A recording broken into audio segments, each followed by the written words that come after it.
Hey, it's episode 35 of the PoddyC, sort of. So here's the deal. We got together and we were like, okay, what are we gonna do for PoddyC this week? And we kind of realized that everything we would want to talk about, we had already talked about on Max's stream while the servers were down for like 7 extra hours than they were supposed to be on Tuesday. So what Frank's gonna do, and he loves doing this, is he's gonna cut through that. And he's going to release it all for you guys as part of it. This is not really a PoddyC. Like, we get it. It's not really a real episode thing. So, we won't do this super often. But we really, anything we said this week would basically be recapping things that we said on that probably. Plus, this way you'll get to hear from Growl again, your favorite. And also Tettles and Megasett as well, who maybe aren't your favorites yet. Maybe you haven't heard of them. But maybe they'll become your favorites after hearing about them. And you'll pester us to include them on every episode from now on as well, just like Dorky and Growl. Growl was who I meant there, not Dorky. Do always mix those cats up, though.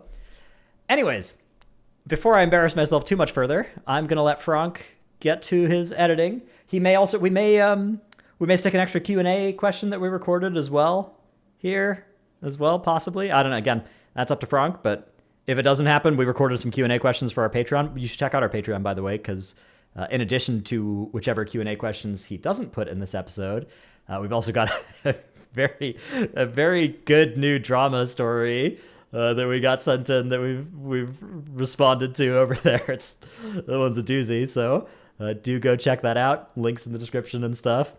And yeah, enjoy whatever nonsense Frank has compiled for you this week.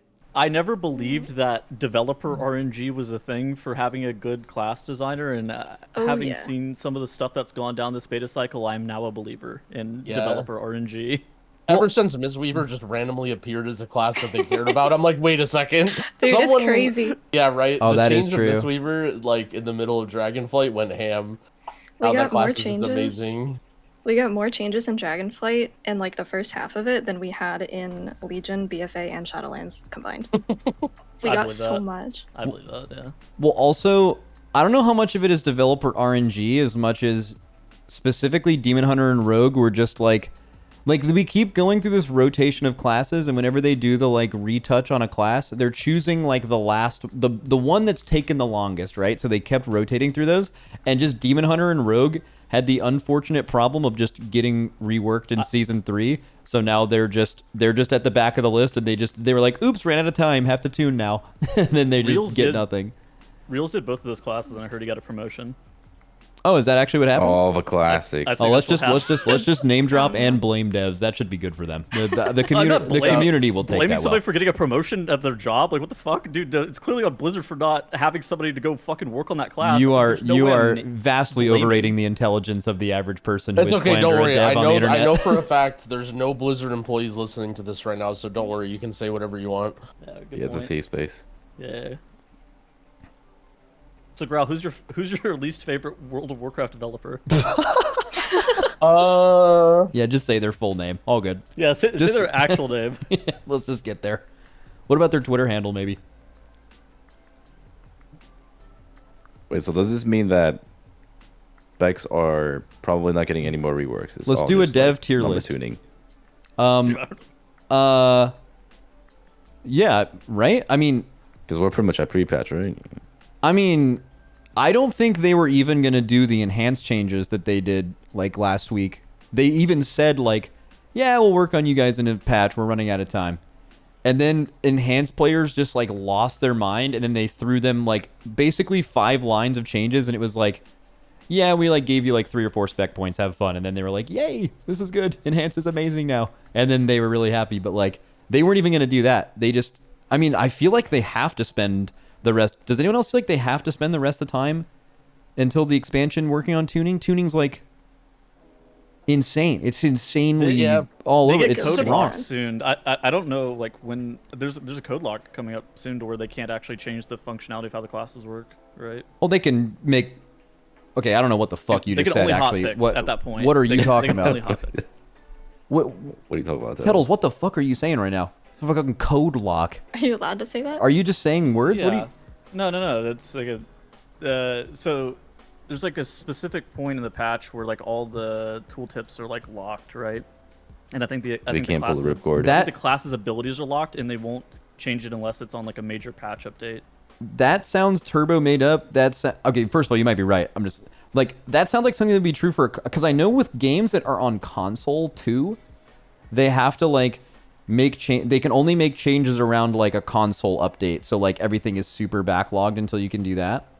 But I'm sure what you're saying is right. But it's like, I don't know. I remember things being changed, like Star Surge does 30% more damage and whatever, like stuff like that. That can happen at any point at hotfixed at any time, right?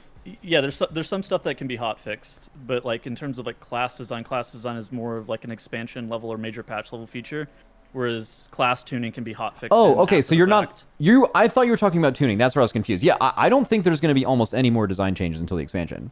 I think that they're approaching their code lock for the expansion soon, to where they're no longer going to be making like large changes. You know, they're not going to like be reworking like a hero talent into like a major patch or something like that. And like demon hunters, rogues, priests aren't going to want to hear that. But I think the game needs, if you're a class developer at Blizzard headquarters, I think every single bit of your time needs to be spent tuning this game. Like it hasn't probably dawned on a lot of people yet, because I think like people wait until the expansion is closer and they're waiting to hear what other people say. Not what you guys, but like viewers and stuff. But like as someone who spends, you know, a lot of their time before an expansion knowing exactly what is good and when and why and all that stuff, usually that's like set in stone 2 months before the expansion comes out. Like not set in stone, but like what's good is good and what they're good at, that stays. But that it's just it's a complete circus right now. Like nothing makes sense. The hero talents do all of people's damage, none of people's damage.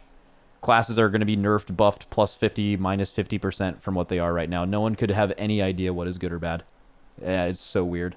I mean, at this point going into Dragonflight, we had Enhancement Shaman receive a 30% aura nerf. Oh, yeah. Oh. Remember that? That was so sick. Don't worry, it's just beta. Just beta, guys. I don't know. I'm gonna inhale some copium here. Like, while the tuning isn't perfect, they have still a while. Like, assuming that they've been gathering data, they're paying attention. Like, I still think it's pretty reasonable that the game comes out in a good state. And they have, not only do they have release, sure. like there's 2 weeks of just questing. There's heroic week where there's no M+. Like, I feel like, I don't know. I'm kind of high on copium. I think the balance will be fine. And even if it's a little rocky when it comes out, I think heroic week. they've already shown that they're willing to adjust things in the first season to like try and fix them. That is true, but there has not been an expansion where it's been like this. This is definitely a brand new, this has never happened before thing. Oh yeah, well also it's like turbo shitty for like world first race, right? Because you're like trying to figure this shit out and you know it's not how it's gonna be on launch. It's turbo shitty for you, but for everyone else I wouldn't worry about it. I think it's less shitty because like we're gonna have the options. Like it would suck, but if they buff or nerf something by, let's just say something crazy, by like 30% a day before Mythic comes out, we will be able to acclimate to that where some random person's guild won't. You know what I mean? Like your character. I mean, our guild is going to take 500 pulls on Silken Cord and lose half of our roster by the end of the tier, no matter what. So, I kind of agree with Growl. I think that Blizzard. This feels very reminiscent of Season 1 of Dragonflight to me, where we were coming up. We're a month away from the expansion. Blizzard will probably end up having to spend half of Season 1 actually like tuning classes and stuff like that, but I think they'll eventually get into a spot where it's okay. I don't know if I'm worried about the tuning so much as I'm worried about all the bugs. What's bugs? I don't. What do you think Monk has a True, ton. many things are bugs. yeah, there's a lot of there's talent a bugs. lot. Yeah, I heard Mostly, Frost hero Mage talents. doesn't even work. One of their hero talents. Yeah. That is always very concerning. Yeah, there's a lot of weird. There was like I think each class Discord has like a spreadsheet of just like ranked bugs. I remember I saw one from Draenor about Holy Paladin of just like, yep, this talent doesn't work. Like when this talent and you have this hero talent, this doesn't work. Like, and it's like, oh no. Specifically, Dragonflight was weird. We had like our DPS comp for the last 3 bosses done 2 months before the expansion came out, and from that point till the raid went live, things were buffed from that point, including those classes, plus or minus 5% in any direction at the absolute most, including the pre-mythic tuning. And it was like you could just see what was good and why that far out. Now it's like, if I were to do that now, like try to tell you what the best classes would be for the last 3 bosses and like actually explain to you why I think this class would be good or whatever, I would just be fucking making it up. I wouldn't feel confident enough about any of those things changing. But I'm optimistic as you in the same way that I just can't imagine like a raid going live with it being like this. So I imagine they'll just slam it down. Not to mention that they probably did more this beta cycle than they even did in Dragonflight, right? Because like in Dragonflight, you could say hero talents aren't as much of an undertaking as like class and spectre talents, but I feel like they kind of spent this entire beta like redoing class and spectres like almost completely, and then they're adding hero talents on top of that. So I'd imagine they're getting like very similar amount of workload, and they'll probably have time to get it done. Do you guys think they'll be able to balance the hero talents between like the specs? Because at least for the tank specs that I know right now, it feels like there's one hero talent that's just like significantly better than the other. Well, what do you mean by that? Do you mean? Oh, you just mean like choices, class? like you know how? Yeah. So you mean like a like what class? you have to I choose can pick between these two. You're gonna balance those two between each other, not necessarily like a mage's hero talents versus a warlock's. Yeah. Because like you know how like in Covenants there was always like a clear better choice that was like vastly better than the rest. I don't know. I don't think so, but only because everyone in WoW is so min-maxy. Like, even if one hero talent tree is like 1.5% better, literally 95% of the population is gonna pick that one hero talent tree unless the other one is like absurdly cool.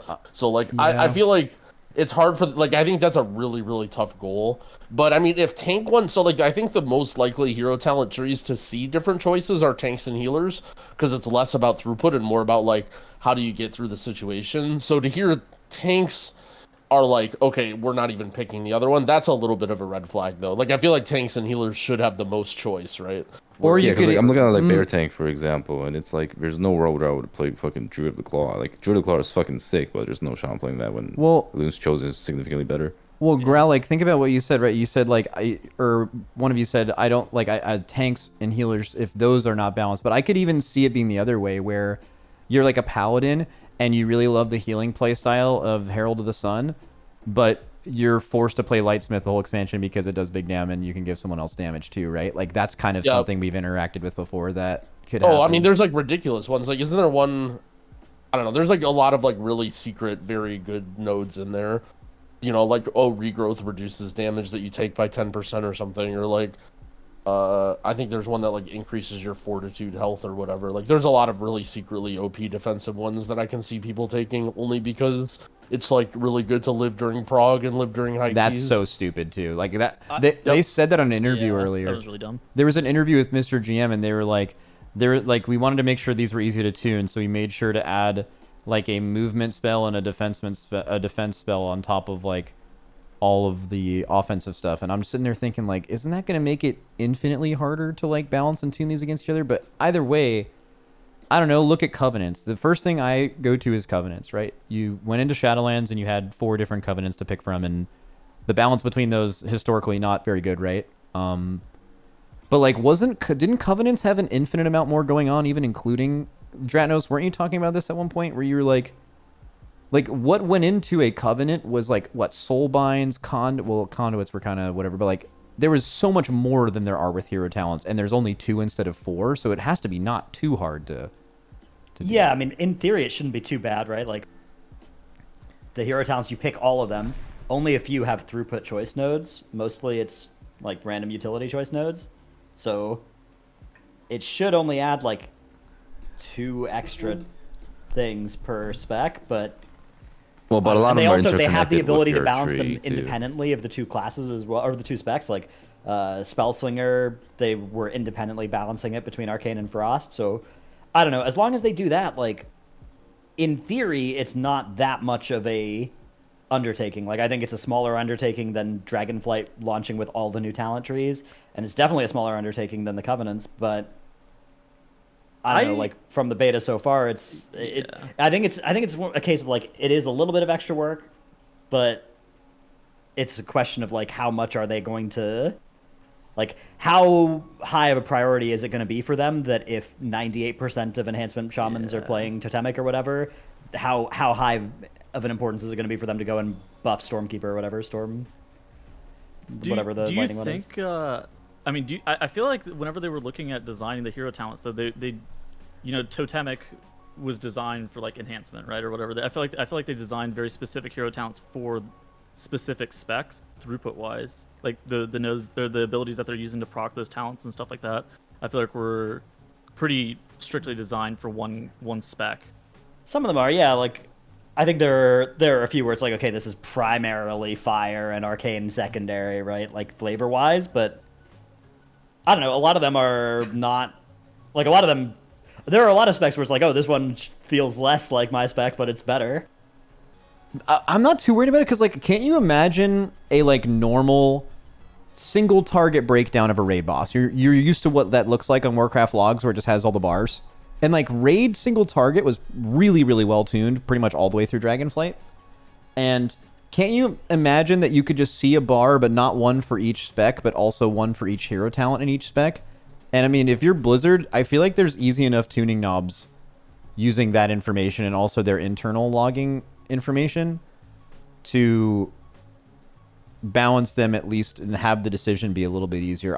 I for some reason, am cautiously optimistic that it would be not bad for that. I think tanks and healers are going to be weird. And I think defensives could certainly be weird. Aren't there some defensives that some classes have where it's like you take passively like 20% reduced magic damage and like...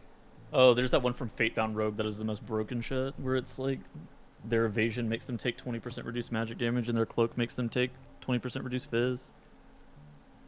Wait, which one? Damn. It's Fatebound, I think. Rogue. Yeah. I think it's like the bottom left of Fatebound.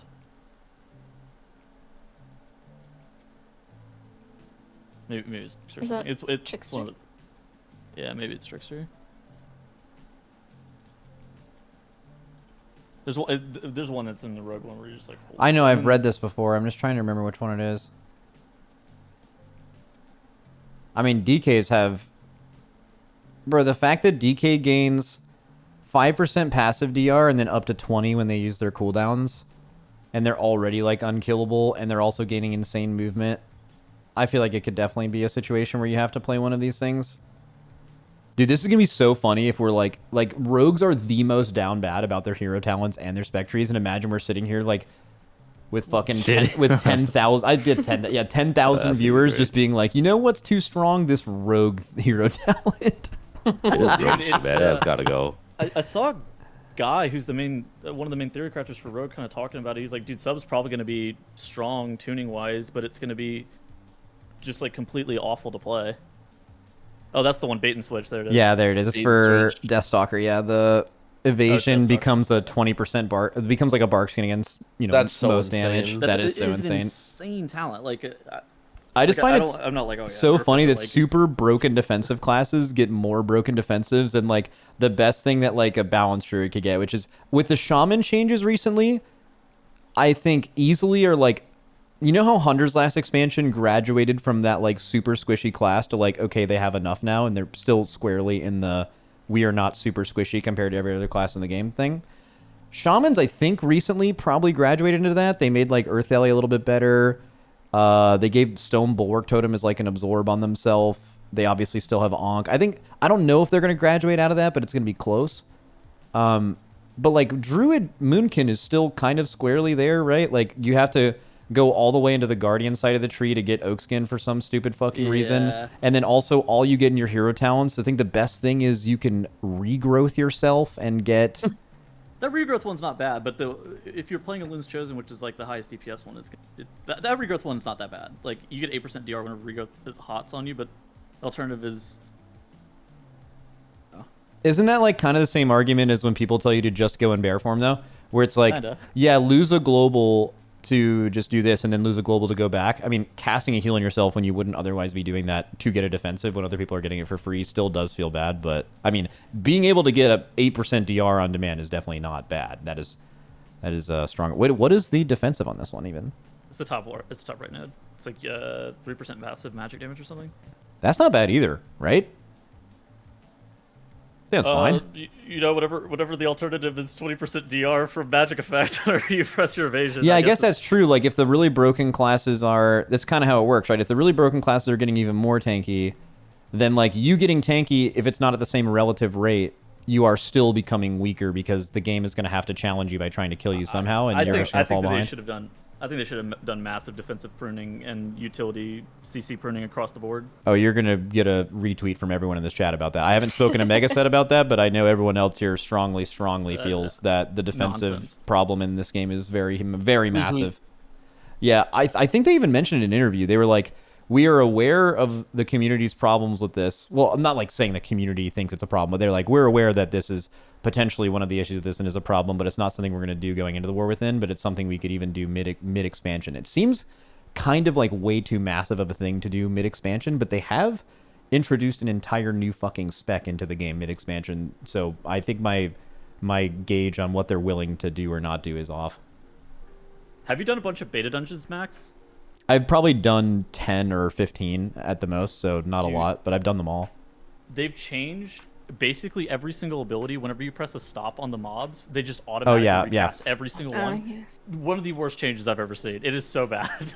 Yeah, we've talked about Blizzard. We've talked about trying to find a way for Blizzard to understand how much they actually want you to deal with in the dungeon. Because right now it's really hard because you can stop, and higher level groups are better at stopping, and they run comps with more stops, and they're actually using them. So what they're experiencing in a pack is so different than what someone is experiencing in a +5, because, right, so they're almost doing a harder version of the dungeon. So it's like, almost like what would Blizzard, if Blizzard were to design a dungeon where no stops happen at all, just for like a concept, like make a dungeon, you can never stop anything. How much mechanics would you actually want us to deal with? Because it's kind of inconclusive, like it's not clear how much they want you to deal with, because they clearly keep adding more mechanics to make up with the increasing amount of stops we get. It just feels like an arms race. I don't know how they stop it. It's especially problematic for uncoordinated groups, and I mean we feel this on beta, right? Because we're not like tryharding, we don't have Omni CD, we're not calling kicks and stops, so you run into so many situations where people are tossing their kicks into a stop, and it's like, because like, you know, like you see a volley about to go off, right? So intuitively you're gonna press a stun on it, but if you stun into someone's kick, they essentially waste their kick, and it will just recast the volley right out of that stun. So it's like, it's so rough in pugs or uncoordinated groups. It also discourages healers from playing. Like, beta's really not fun a lot of the times when everything's just going off, but even on live, we get a lot of people, like in peaks and class discords, asking, like, is it always this bad? And yes and no, I guess, but it certainly has an impact on healers. Yeah, I mean, it especially highlights the pugging healer experience, because, you know, like the pug healers are always having to deal with that.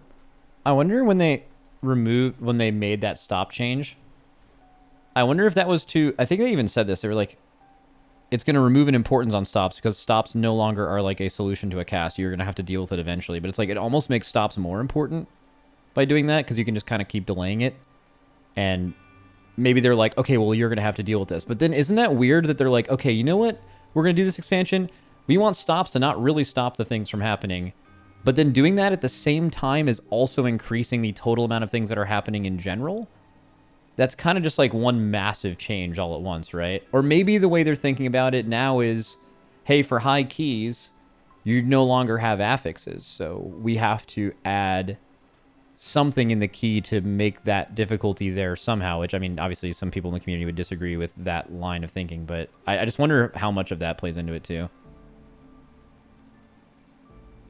Speaking of that, how do you guys, if you were to guess right now, how are people going to react to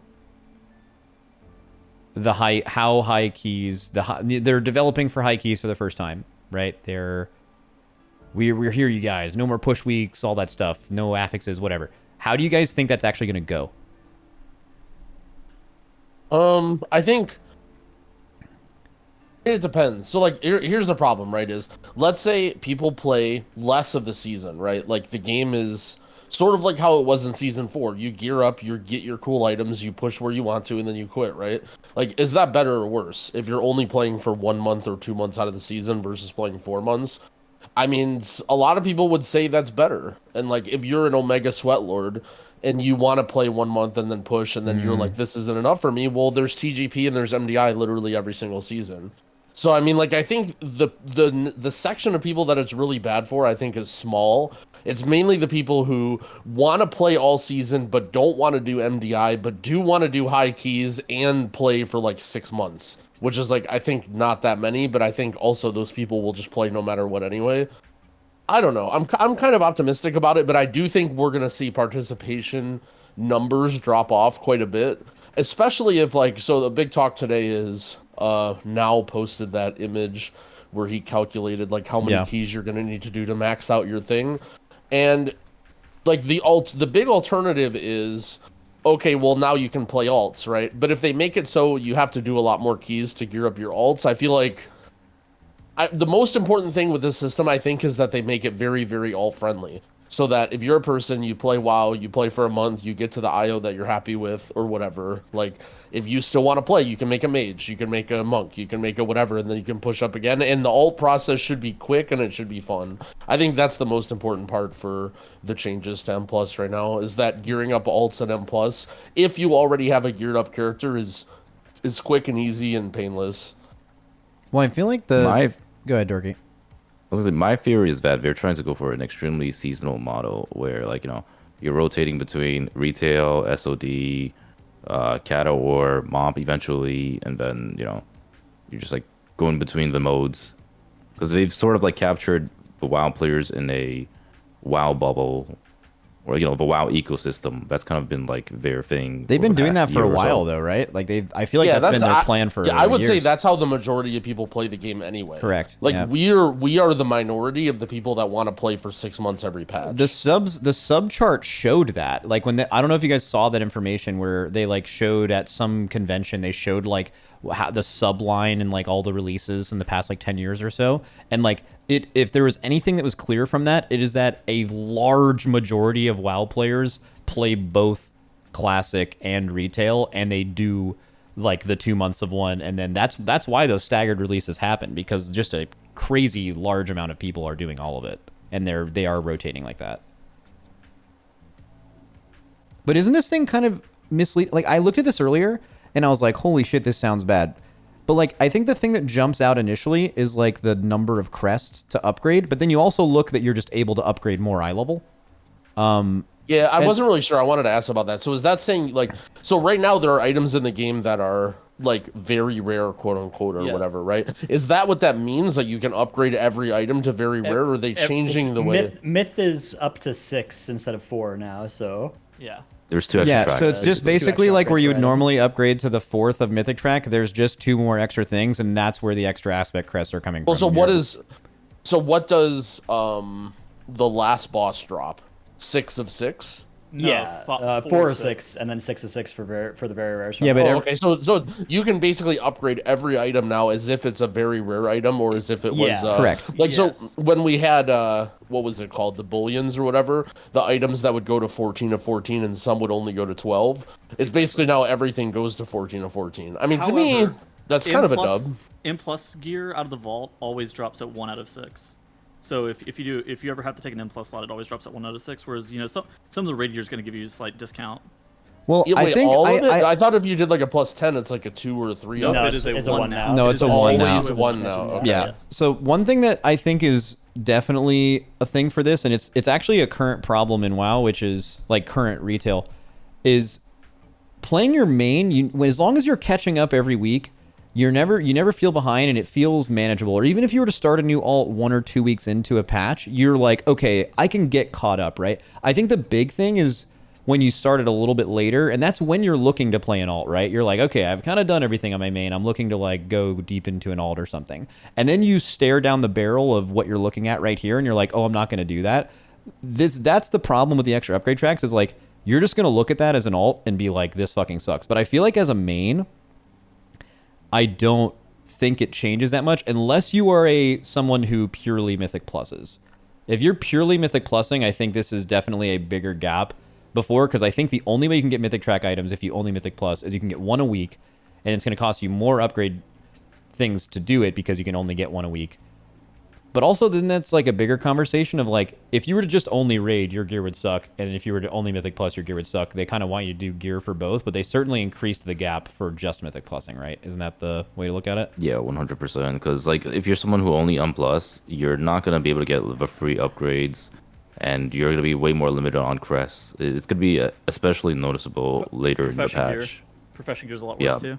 Yeah, Tettles, you made a whole video about this too, right? Yeah, I mean, well, they nerfed crafting. Crafting sucks now, right? Isn't it like 10 eye levels below max? It is 10 eye levels down instead of 3, you don't even which is like use that. it.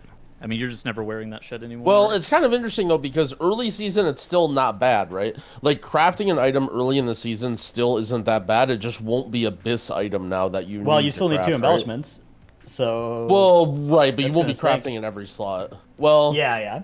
Yeah, I guess that's true. I guess gonna embellishment. feel No, but really even for the embellishment, you're not Embellishments gonna want the embellishment over the item level. You are gonna want the embellishment. You're gonna put it on your bracers and your belt or whatever, and you're gonna. Embellishments It's wear gonna it feel heavily. really bad. Embells have been nerfed heavily. I don't know if they're actually that good anymore. Okay. I mean, they'll probably get buffed if you're not wearing them, but like. Man, I feel like pretty what's bad right the now. like? What are they doing? Like, if you don't even use an embellishment, like what are they even doing? I will say that for M+ only players, like I think if they just added something that's more deterministic in the vault, that lets you actually pick slots that you're getting M+ gear for.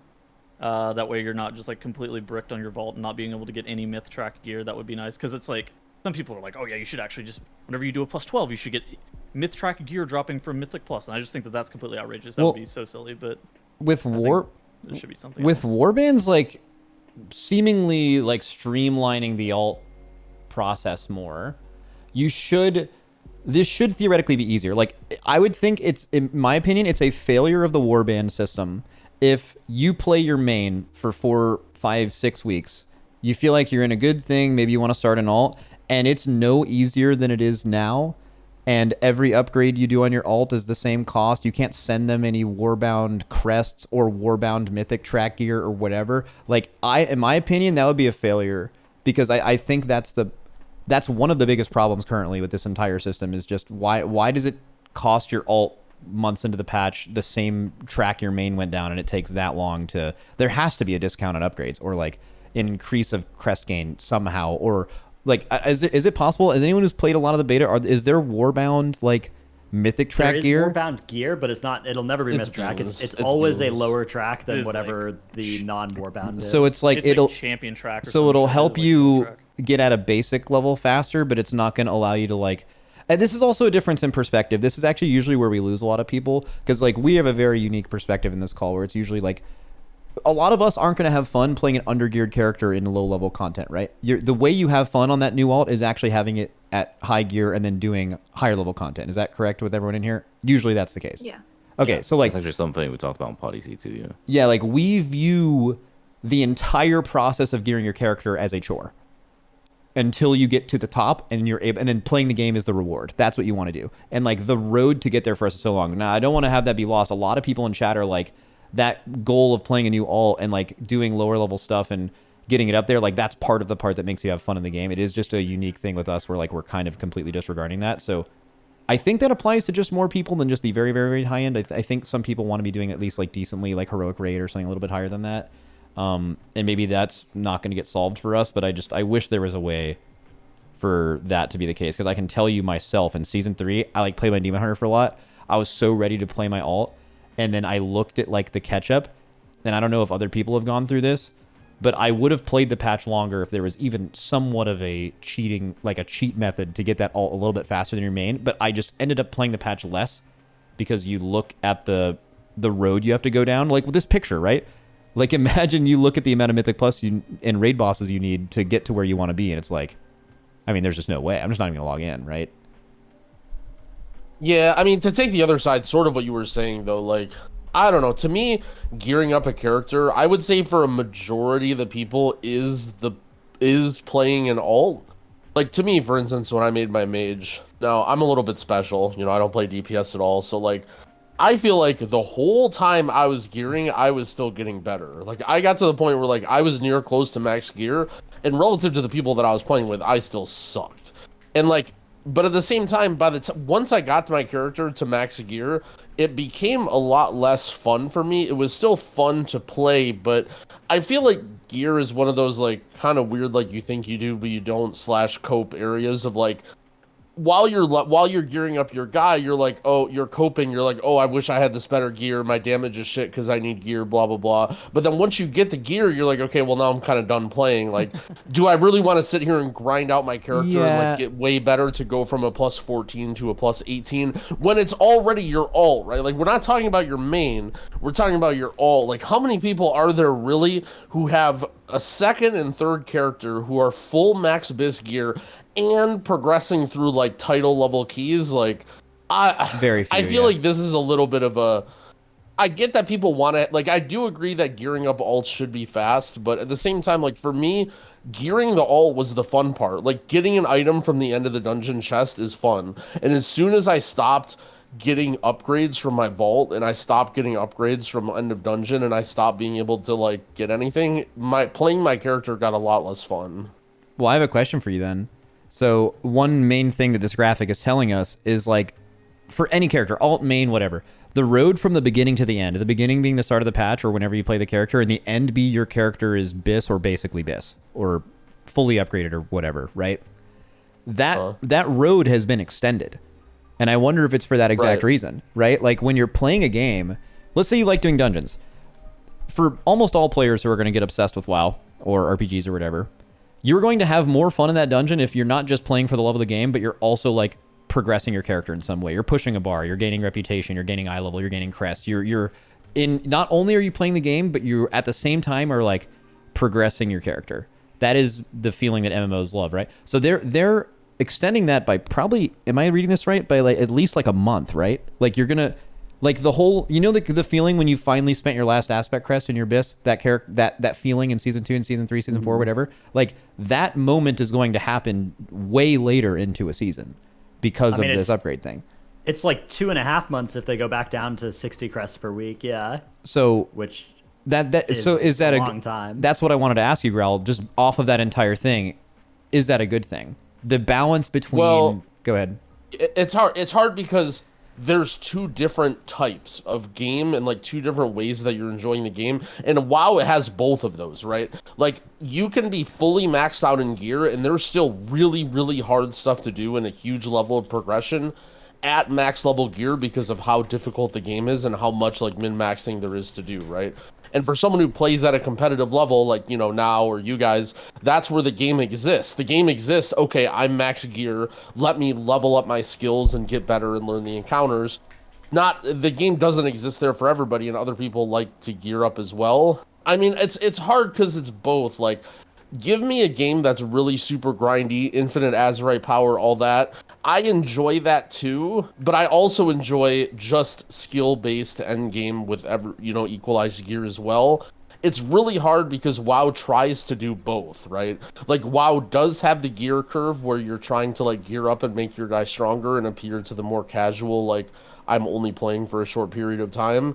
But then it also has the end game part of like you're playing for 3 months and you're still trying to like get the last raid boss down or maximize the key. And it's really hard. Like I don't know if there's a right answer to say. I think mains and alts change it too, right? Like I feel like your main, if you normally play for 3 months in a season, in 2 months it's getting this, and then the last month is just playing for the love of the game, you would have enjoyed that third month if you were also gearing your guy. But then at a certain point, it's like a carrot on a stick, and it's just the same. It's the same feeling as like your vault becoming less interesting over time, right?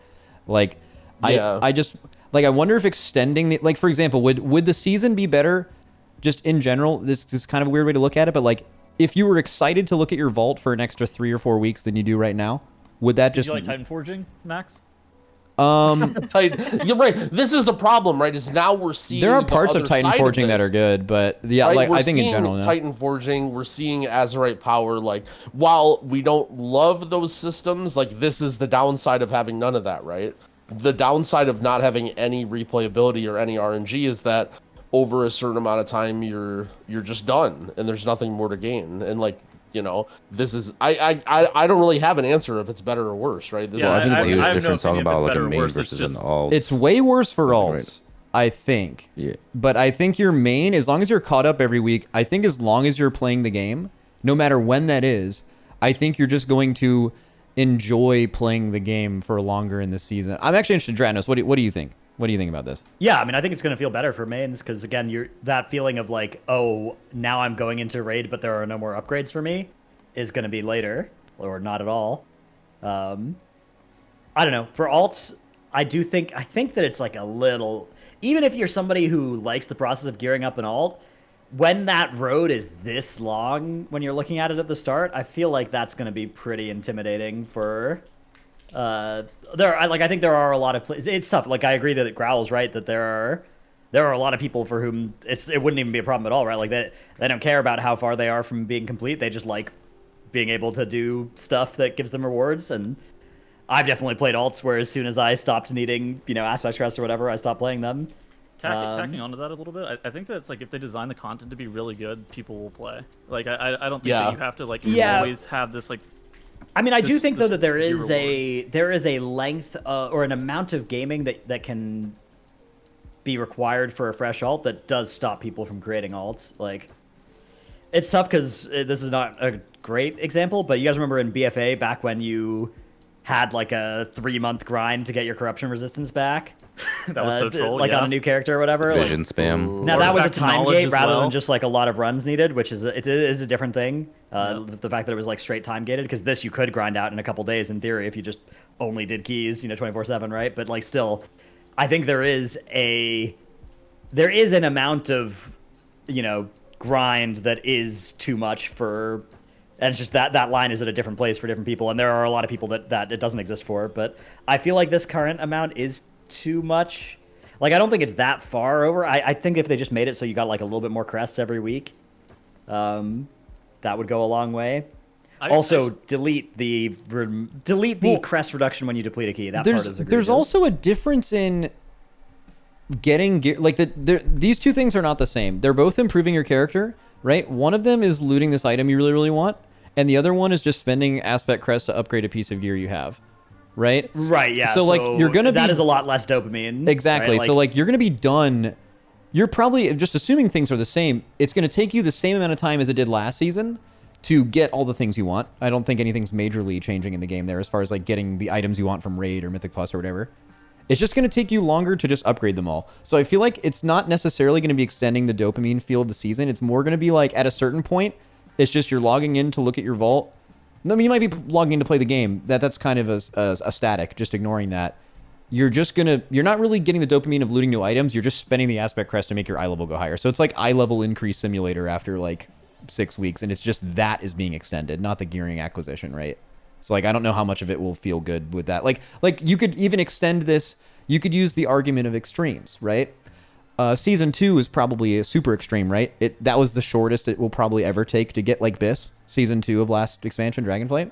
And then think of an argument where your eye level actually is infinite and you can just spend an infinite amount of aspect crest and you get a certain amount per week, and it literally takes all 6 months of a season to be Biss. Like, I think all of us would agree that would probably suck, right?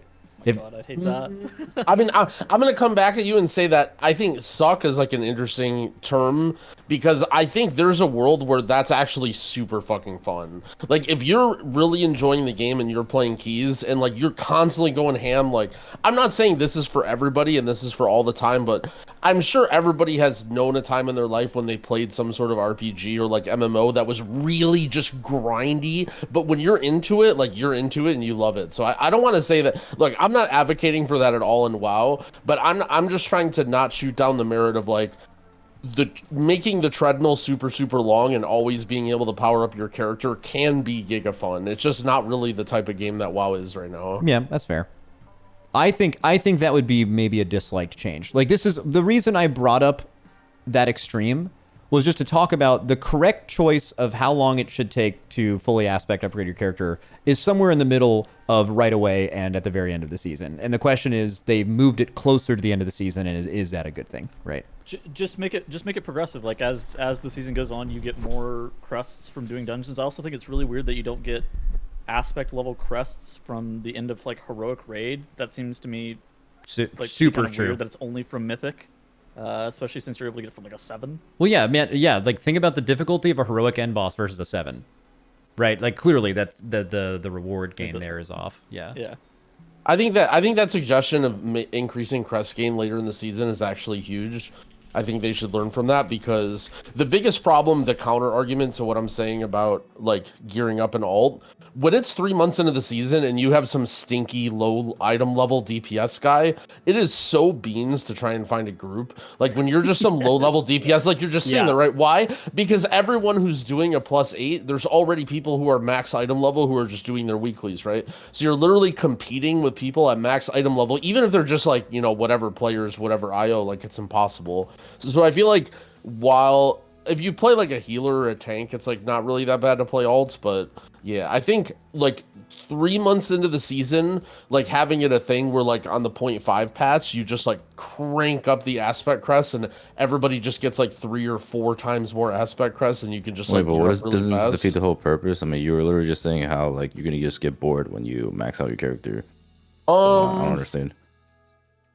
I think my point is only 3 or 4 months into the season. Like I'm saying, like at that point where you've already like, you know, if you're playing, you've maxed out your guys, I think you should crank it up. But I wouldn't do it earlier. Our next question comes from Style, and it says, my question is more of a statement. Okay, hell yeah. But here we go. Lots of classes got heavily touched in War Within Alpha and Beta cycle. Lots of 2-point nodes turned into 1-pointers, and classes got new mechanics and abilities to be proud of, yet priests have yet to see any changes, and it's really worrying. Holy Priests still have the highest 2-point nodes, and the changes they got for Season 4 wasn't what they really needed. Their class tree is awful when you're forced to not take utility or HPS to get nodes you absolutely need. The new talents are near useless, and we are already struggling for points to get those. I don't play the other 2 specs, but from what I hear from Jack in public, it's not looking good. On stream, Max always talked about shamans and monks and DKs, but looking at priests, they really need a shout out too, because Jack and public are not being loud enough like the other class communities. Please talk about priests in episodes so we can be heard. That's real. There's no way that part is not Poddy real. chow. Yeah, that can't be real. It's interesting. We've never gotten a Patreon statement before. I like it. No, if you guys want to send a statement, Yeah, we hell need yeah. one of those. Just fucking say it. Yeah. Yeah. Just fucking let her rip. So I think when Blizzard was doing all the like what they said before the all the classes, they said got heavily touched. I find that so funny because no one can really land on a term of what like reworking all these things is, because it's not a rework if it's like a retouch or something. But yeah, when they retouched all these classes, you get all the 1-point nodes. You're happy. You got all this cool stuff. They're clearly like going down a list of classes in order. They're like since the last time you've gotten a change, and like wasn't it Priest or like Disc Priest, or didn't Priest in Season 3 get major changes for some spec? Was it Disc? I think it was Disc mostly. Mostly Disc. Okay, so maybe Holy is kind of because they got uppies. Remember? When they exactly. So I know that Priest got looked at somewhat recently, and then I know that the other 2 classes that feel like that they just clearly are not missing that are Rogues and Demon Hunters.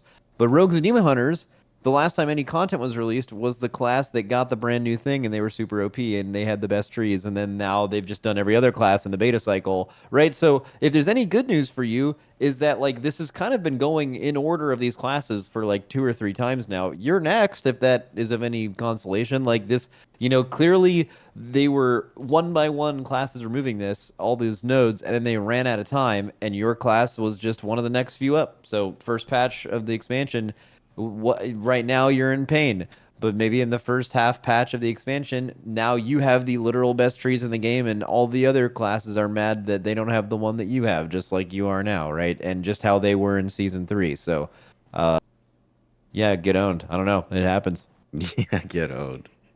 Man, that's don't worry. It's just beta. They are. I mean, healer priests are absolutely horrendous on beta. They're unusable. And that's not a playstyle issue, right? Like that could be easily fixed with number change, right? Yeah. I will say, good statement. Don't let Max deflect the blame from him not talking about priests enough. That is clearly the issue here. That is my fault. Yeah. The devs, you know, that's the main variable that they use to decide which class to do next. It's not how long it's been since it was reworked. It's what Max has been talking about on stream. So get him. I mean, I sort of see, like I do sort of see what you're saying about it, but at the same time, I don't know, it's hard because like I think there's just a huge difference between classes that can get into groups and classes that can't. Like if you play a DPS and you're trying to pug, the rate that you're gearing up your guy is just miserable. But if you're playing like a meta healer, then you're just joining every group and you're gearing up mega quick. We were at 1 30-minute dungeon for 12 crests. That is the conversion rate we have here. It is just such a journey to. That's a lot. Yeah. And if you deplete the key, God forbid, we're only getting 5. Oh, Dratnos did mention that before. The idea that you get less crests for depleting a key literally makes no sense because you're making people do this monotonous low-key grind. Aspect crest should just scale a key level. Like, if you're able to do a fucking 15 or a 17, you should get proportionally more aspect crest for that. It just makes sense. And also, if you deplete it, you should give you the same amount of aspect crest. You shouldn't discourage people from trying harder content, right? Like, there's everything about it doesn't make sense. I think that, I mean, even on week 10, you could just be progressive where it's like the starting week you only get 10. Week 2 you get 11. Week 3 you get 12 per dungeon or per raid boss that's killed that's supposed to drop them, right? And then it's just like, I don't know, it's just a much faster thing. And that way, if you want to start gearing up a character on week 10 or something like that, you're getting 20 some odd crests per dungeon. I kind of want to walk it back a little bit to a more broad look. How do you guys feel about the difference of old gearing, not Titanforging, but like pre-upgrade system? So basically, what, this replaced like Valor, kind of? Yeah. Like, how do you guys feel about this versus that? I don't like about this is that, like, you have to, like, just the whole upgrading your gear isn't as exciting as getting loot. Well, getting loot's the same, right?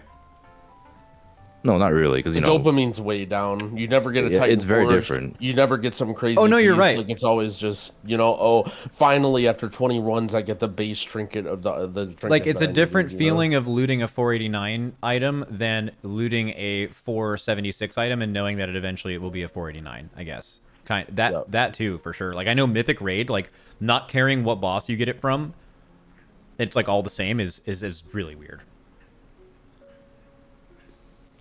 Yeah, there's also, like, a lot of weird stuff about, like, you know, oh, do I take an item to save aspect crests, or, like, the weird dynamic in raid. I mean, like, if you're in a guild that only cares about getting world first, it's different, but when you're in a guild where you hate everyone in your guild, you know, like, oh, I'm gonna need on this, I'm not even gonna take my vault, and then, oh, I'm gonna need on this item because this is gonna save me. Have you ever done that? What about the legendary? I would like to invoke my Fifth Amendment right against self-incrimination. What about such a rat. What about the people? This happens in every guild, right? Okay, so the reason that anyone would do that is so my item doesn't go to some stinky ass fucking boomkin that's just gonna log off after the raid for the week. Like, you don't have to do that. What about guilds? You guys also don't realize he's in Drogo's guild.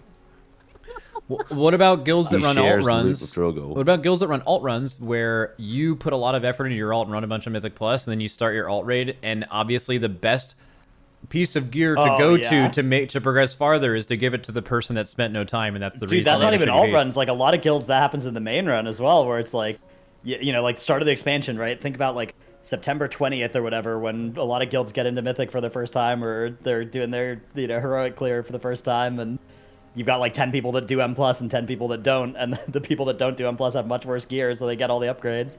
And everybody's like, here's the situation, get punished for gearing. Alt run. There's someone's main who's in there, or their M+ main, now that the tier's over. They already have max item level pants. Then somebody's alt, who's in the alt run, does not have max item level pants. They have heroic pants, okay? So main with max item level versus alt that has heroic. Then a max item level avoidance piece drops.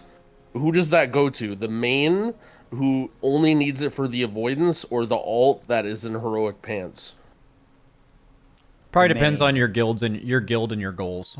Correct. It goes to Drogo. Correct answer. I mean that's really interesting. In our guild, it would always go to the alts because everyone's alt that they're gearing is okay. Actually, this is completely unrelatable. Because it's like they all could be their main in the next season, you know. So it's like you don't have a main. It's, I think, completely unrelatable. Would defer. Yeah, I think we had that incident happen in our guild. Yeah, it sounded very specific.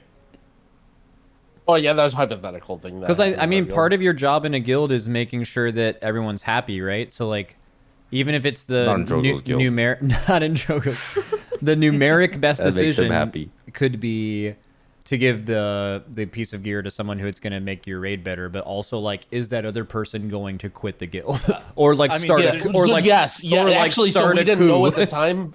We didn't know at the time, but yes was the answer to that. I will say it's just kind of about goals. Like, it's about guild goals, and it's like how hard your entire guild's going to be going as a team, and like what's expected out of your players. I will say that if somebody who's like going super ham and M+ is going to feel slighted because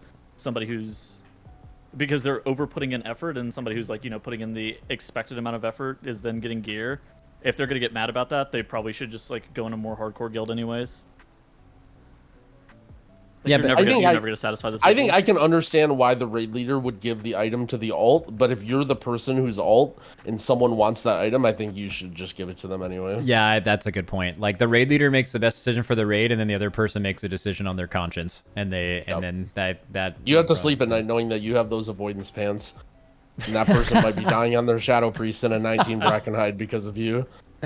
Oh god. I feel like a lot of guilds kind of like if you have people who are like really trying to push a bunch of high keys, a lot of mythic level guilds, if a tertiary drops and you're like, dude, I really need this, they'll probably just like give it to you if you're like out of prog and they know that you need it, even if it is an upgrade for somebody else. Unless it's a healer with a leech item. Healers do not give up leech items. Well, I think that's part of the problem with like 20-man raids in general, right? Is like you're saying like, oh, well, just join a different guild if like you want to have the same like level of effort that people are putting to Mythic Plus. But the thing is when you have to get 20 people, you have to make a lot of concessions on the people that you have in your guild, and you can't have perfect skill parity. It's a lot harder. You can't have everyone plays the game and has the same amount of time to spend outside a raid. It's a lot harder. You have to have people that just show up for raid to fill your raid roster. So it's like you're always gonna have like extra people that we're gonna have to make weird shit like that happen. Bring back 10-man, then you can have better unifying goals for your entire team. Holy. That would fix that problem. You would definitely have every raid guild would just be closer, and you would be able to have a closer skill parity, which is probably the most important thing in any guild, and a better vibe, because it's easier to have a vibe with 10 people than 20. Yeah, I mean, it's easy to get a friend group of 10 people. It's like if you have like a friend group of 6 people. It's 2 Mythic Plus groups. Slam them together. Yeah, some of us we can find 4 people. I can't find 14 people. Like, who would be the 2 Mythic Plus groups that would be the most comically bad to throw together to make a 10-man Mythic raid team? Hope and Pedro's per hour. You were fast with that. I feel like You didn't even have to think. I feel like that would already be a Shadowlands, group. Old Ambition and old Incarnation would have been really funny. Yeah. Wait, even did you guys content. have beef? Yeah. Something like that. Yeah. It was all in good fun most of the time. Yeah, good Except fun. for that time that you took they took your strats. Dude. Yeah, except for the time they tried to get Dorky's account banned, and then the time that they took our strat and they found our leaked stream and then didn't tell us about it. Yeah, they found the extremely hidden TTV Dorky Bear Z. That's it. Oh yeah, I forgot about that. That's good. That could be anybody, honestly. It could have been almost anybody. So is this the bit where Dorky tried to like private stream on an alt Twitch account, and instead of naming it anything random, he just named it his real name, but just was Z at the end?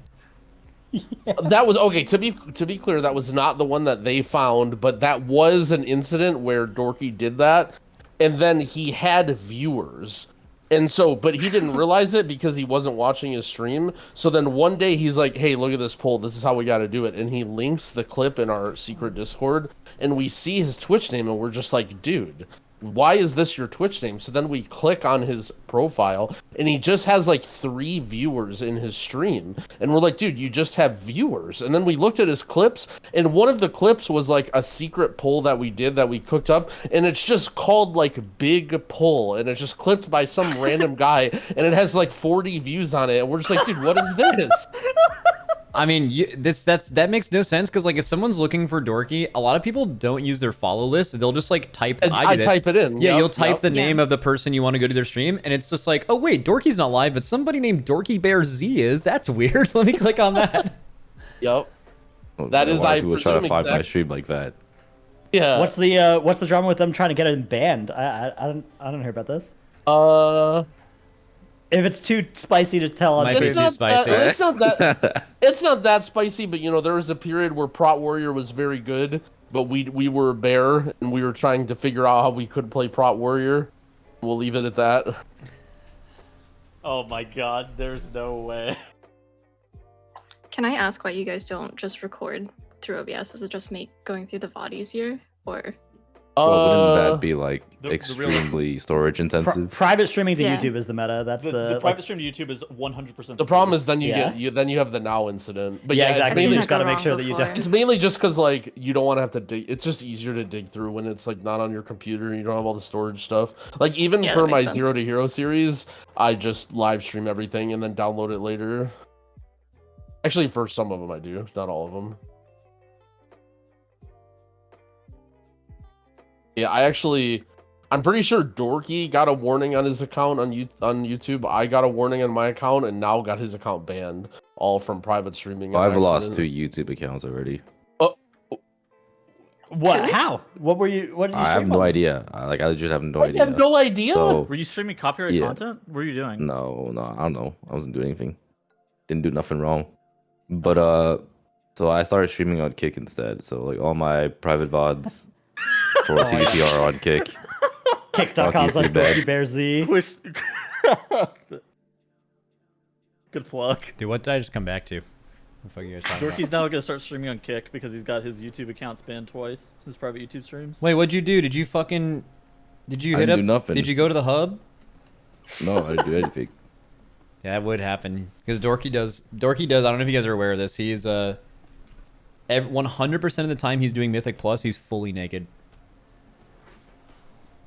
Couldn't believe it when I heard it. It's not bad. Like out of the ordinary. It's not that weird, yeah. It's actually the only reason he doesn't stream with Cam. Because he couldn't break the habit. You gotta respect that. Yo, so what do you guys think about for getting aspect crests? You can just get them from the Blizzard store with like tokens and stuff. Oh, so Ooh, let's good fucking idea. go. Let's fucking go. Quick little bundle. Honestly, get some yeah, tendies. if Get we some. Ooh, some with tendies it- in there yeah, too, Yeah, yeah. fuck yeah. Let's go. Hell yeah. That won't piss people off at all. Oh, people would get so mad. JB would like that change. Imagine just like the WoW M plus title ready boost. You just boost your guy. You start with all time 10s and max aspect crest. That would be so sick. Dude, JB unironically would rather have like MDI Practice Simulator on live. Perfect gear, you log in, just all dungeon key levels are available, and you just pull them over and over again until it's possible, and then that's it. Yeah, and then a 12 pack of Bud Light, and that's, you know, what else do you want? You Dude, could get another that change as a that they, temporary mode. another change instead they of need to make. punishing. They need to stop having depletes for noobs. No more depletes below 10s. Dude, this might be controversial, especially for you guys who just got done doing TGP practice, but MDI practice actually is insanely fun. You just do it too much. Like, I agree. You guys actually just do it for like fucking 14 hours a day for like 2 weeks, but like if you pulled that back to a cool 6 and you just got to enjoy it and do other stuff more and probably could stream it, it would just be, I mean, doing it is fun. Like figuring out what's possible and problem solving that is really fun. You guys Ready just... for a They told fire them to take? be I think it's better the so they don't same have as to Race to practice World much. First. No, it's very, Race to it's World First exactly, would be it's hella exactly fun, the same. Except for it's all that shit too, yep. Yeah. Anytime you're like I said it on constantly- Twitter. Yeah, one but time. then you're doing Tindro with Drogo's guild and you're 500 pulls in and you're trying to kill the boss, but you can't. Bro, Tindral was such a banger. Until it was too hard, but it was just Bro, that boss. like That- it's just the same concept, right? You're especially in TGP, but like you're basically playing WoW and you're just trying to problem solve to make something that is probably impossible possible. And that's exactly what the Race World First is, and that at some level is what all MDI and TGP practice is. And it's just kind of fun testing the limits of the game. It's just you guys do it for 15 hours a day off stream, and you all hate each other by the end of it. Is that still a thing? Do MDI and TGP groups still just they're just like Yes. Oh yeah. they're Oh, just yeah. like, Yeah. dude, give me 100%. They'll 3 weeks pretend away like they from this don't. guy. You either You know, win but- or at the end of it, there's one player on the team that the other 4 people all unanimously pin all the blame on as well for not Oh winning. shit! All right, I wasn't gonna go that far. All right. No, that's true. Who was that for your all's team this time, Dorky? I think That's Dorky must have been AFK. It was Drogo. Actually, true. It might still be Drogo, even though he's not on Oh, the yeah. team. Maybe it's him. Oh my god. If you don't think that happens on your team, that means it's you, yeah? There's a group chat that doesn't involve you that the other 4 are flaming you in. That'd be so toxic. Imagine that. Imagine you're in MDI practice and everyone leaves the Discord, and then 4 of them join another Discord that you're not in. Oh my god. Dude, we had a PoddyT like drama episode recently with something similar to that. Yo, shout out PoddyC. Dude, fucking shout out PoddyC. Amen. Dude, PoddyC is Amen. I'm so happy with that. We started it like 6 or 7 months ago, and we were like, how many episodes can we do? Like, what do we do when there's no WoW content? I'm just so glad we ended up actually doing it. PoddyC's a banger. I have like a wireless headset or whatever. PoddyC's like half of the week it's just on my monitor, and like every time I'm just like go AFK for like 10 minutes, just throw on like 10 minutes of PoddyC, listen to one segment, come back, like go back to doing whatever. Big fan. Dude, we gotta get Megasett or Tettles on the poddy. I feel like they would actually both be really good. Well, Tettles is a podcast veteran podcaster. I love podcasting. Podcasting's fun. Can you talk about M+ gearing? What do you want to know? Dude, I watched a Well, little you're bit of no his longer a YouTube raider, video. right? Bro, he was Yeah. fucking mad as fuck. I opened his YouTube video and he's like, Blizzard made this game fucking worse for It's fucking Mythic. annoying. It is fucking Holy. annoying. I'm gonna say it, dude. They made it worse for me. Like, here's the thing. Whenever I make my YouTube videos, I always advocate in my own best interest, kind of similar to JB. Similar and to everybody. they made it noticeably worse for me. So yeah, I'm gonna be annoyed. Wait, Tettles, you want to join Dragnos' guild? No, I'm just gonna fucking do some Friday friend mythic because they're opening up cross-realm mythic every like immediately. So I'll just do that eventually. Dude, I actually had Yeah. that realization recently. I like remembered that like simultaneous release wasn't a thing, and then I was like Heroic Week. I'm like, oh man, I fucking love Heroic Week. And then some people in my chat were like, actually, especially Mythic Plusters, are like, I prefer simultaneous release. And then for the first time, because I feel like sometimes as a streamer, you feel like you have to like advocate for all parties or at least understand their point of view. But I was just like, yeah, I don't know, man. It's just like really a lot better for me to have this, and that's fucking sweet. And then like it might Yeah. suck for you, but it turns out this is my channel, and I'm just gonna give you my opinion. This shit rocks. I will say that I don't think Heroic Week for the whole like community is that bad, and I'll also say that the whole community basically more or less watches the Race to World first, and the Heroic Week makes watching the Race to World first so much fucking better. Like it was so dog water when Mythic Raid is out, and then Splits are fucking all right, bullshit. Heroic, Yep. we have Yeah. 17 Warlocks, like. Even as someone who I could care less like what miserable stuff you guys go through, but from a viewer perspective, having a Heroic Week makes the Race to World first way better to watch. So I think Yep. that I don't understand what's going on. Maybe you guys know better why the M0 rewards are bad again, or you know what I'm saying? Like I thought the M0 Oh, true. rewards Actually, were gonna so be, true. So my understanding, at least before all this came out, was it was only going to be M0 for Heroic Week, but the M0 rewards are like better now, right? Because they're the equivalent of like an except they're unswitched dog shit. M+10. But now they're not, right? They're like nerfing them, or does either Tettles or Dragnos know exactly what the M0 rewards are now? It's really low. It's Champion 4, it's right? like veterans track. Veteran. Oh, is it not Yeah. even LFR Champion? track? Yeah, they moved down one 593. track. Why? Yeah, which it should be champion to Yeah, I think Yeah. I think it's actually a mistake. Like That's what I think too. Yeah. because when you made Mythic 0 what it is now, you're replacing what a Mythic +10 used to be, and that the relative power you would gain from a Mythic +10 compared to Heroic is just not as big as Heroic being Heroic track and a Mythic 0 being LFR. Like it's just the wrong track. I think it's a mistake. Because like why would you even do So- Mythic 0s in that week? It would just be irrelevant. Yeah, it's well, I mean, but you have to like if you're someone who doesn't plan on raiding, what the fuck are you doing in week 3? What is week 3, right? When it comes out, You do Mythic Like, if you you- do Mythic 0 The daily zeros, right? daily, but like it doesn't give you Well, the rewards to and make that sense. it gives you dog shit. if delves are uncapped on that week as well, then they're better rewards. Champion track. So Yeah, some but you can us- only do so many delves. So a random guy in my chat linked a source that I don't know is true, saying that delves were capped at level 3 for that week.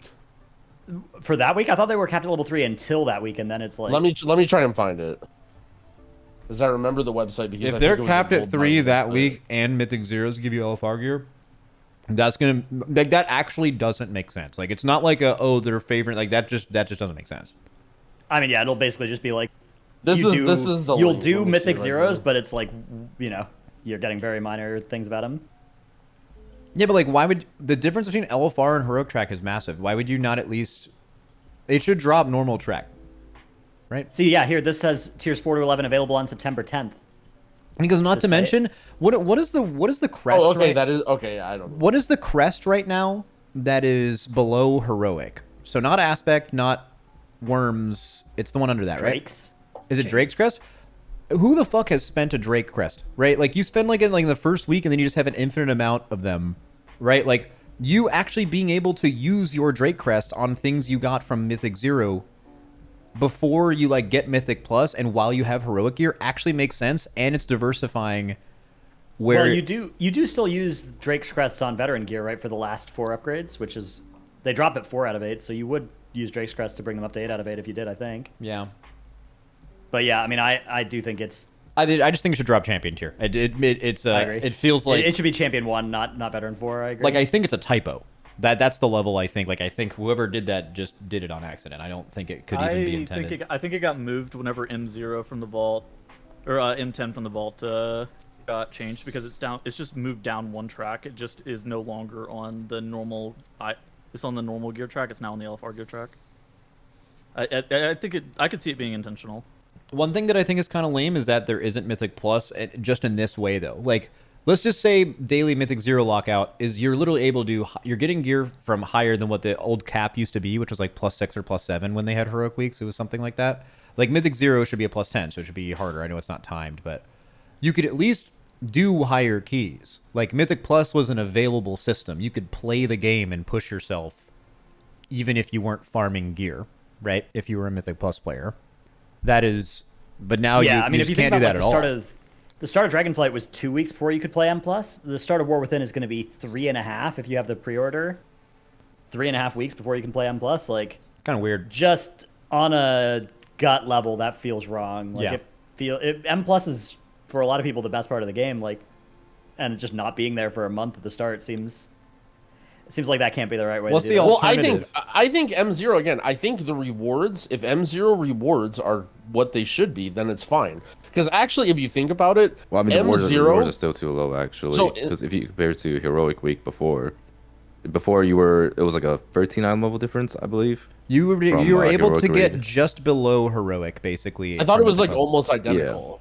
No, it was like just just below below. Heroic Raid, but like now it's like 13 eye levels. Below. anywhere from 13. Yeah, there's like 13 to 20 something item levels below. It's like terrible. Yeah, I mean that just. I mean, okay, so maybe the play is. It's not just Mythic 0 available. You keep Mythic 0 like it is. Maybe allow just make it, Mythic like, +4 0. or Maybe some allow shit. Mythic 0 the previous week. If it's still going to be LFR track, why not? Yeah, And then- that's what I don't know. And then allow Mythic Plus on Heroic Week, but just cap the gear upgrades at like a plus something, so you can still play the game. Yeah, like right? champ track only. Yeah, because like currently, if you're just like someone who's pugging or like someone who just like does Heroic Raid only, if you're going from week 2 to week 3, or was it 3 to 4, there's gonna be a massive gear gap between like, you know, players who are like actually getting gear versus players who are just doing M0. Okay. And it's gonna really suck for pugs. Like imagine you're pugging and you're just like 593 item level. You're signing up to groups when there are already people who are like 605 to like 610. I have a question for you guys. And I want to preface this by saying that it is very possible, and I think we're all aware of the fact that delves are probably not made with players like us in mind, especially everything outside of like the 13th delve or anything about that. But I want to ask you guys, acknowledging that, even knowing that it may not be for you, you guys have done them, I'm assuming.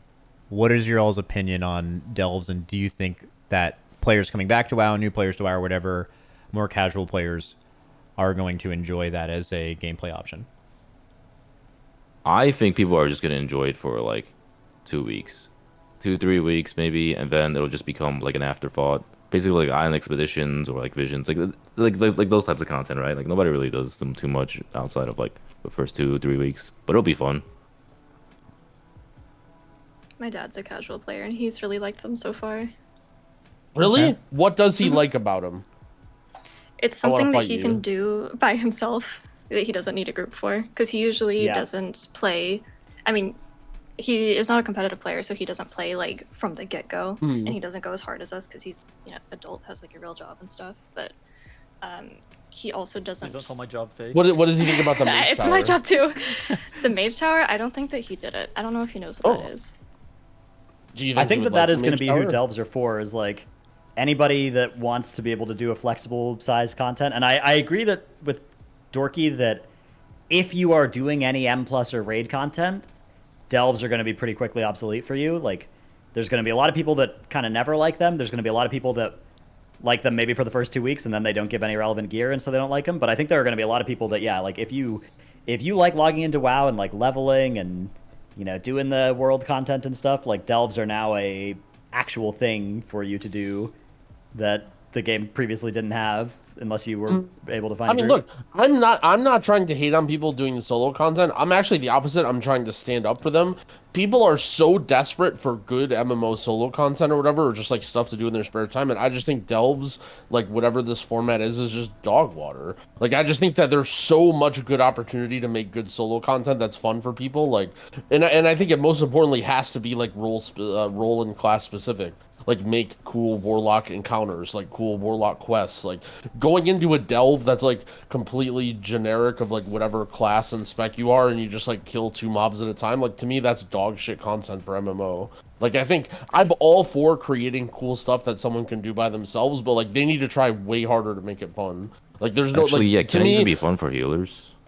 yeah, like Delves. what about a tank? Like even a tank is just like what even is this? Like it's terrible for healers. Like even a DPS, like if you play a DPS that has very little self-sustain, or like imagine if you play a class that has to like be a turret and like cast a lot and can't really cast and move, and like you're just like constantly being attacked and like you have to dodge swirlies and stuff. Like I don't know, it should be way more about like what your class should be. People are saying, give an example. I made a whole video on this. If you look up Yummy TV Delves on YouTube, if you want to watch it later, but it should be all check this Mage out. Tower.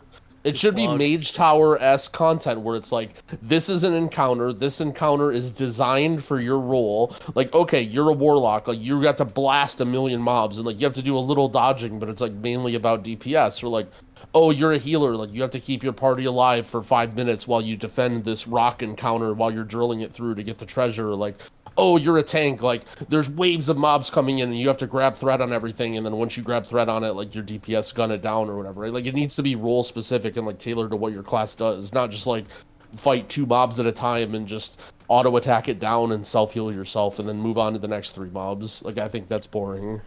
Like a mix of Mage Tower and Yeah, Proving exactly. Grounds, Like, kinda. it doesn't necessarily have to be like very difficult, like some of the Mage Tower stuff is, but like, yeah, role specific. Like, Are very- the delves like, I just seasonal? think What was that? Are the Oh, I don't delves seasonal? No, there's like variations for what can happen in each of them, but it's the I have same to be right ones. back, by the way. I'm getting a call. You guys can keep talking. Oh, and then Yeah, like I mean, there's no brand shop you're gonna be swaps out. making. There's no in shop that you're gonna be season. making like fucking 13 new delves every season. I literally crazy. never have done them. Whenever I was streaming, I was like, "Is these worth doing?" And I'd ask my chat, and they were just like, "No." And I was like, "All right, well, I'm never doing them. It's fine for me." All right. I decided against it. Just morally opposed to the system. We might get to a point with them too where it's kind of like the Withered training from Legion, where it starts out a little slow and then you just kind of hold W through it and just blast everything. yeah, I mean, I guess I just worry that like the reason that people like delves, or the reason that people are saying it's good, is because it's basically like a loot pinata that you can do on your alts or like do solo, right? Which like that's the by far the best thing that people have to say about it, but like that doesn't make it fun. That doesn't make it good. You know what I'm like? That's Yeah. my problem with delves, is I think the objectives and the combat and like really needs some love and care and like to pay attention to. It shouldn't just be like a delve is literally just like a shitty quest chain. Like, oh, go in here, kill 12 kobolds, like pick up 10 candles, like kill this one guy. Like, I don't know, it just feels so generic and and okay, it's one thing if it's just like, hey, there's this little thing that's going on that you do while you're leveling, right?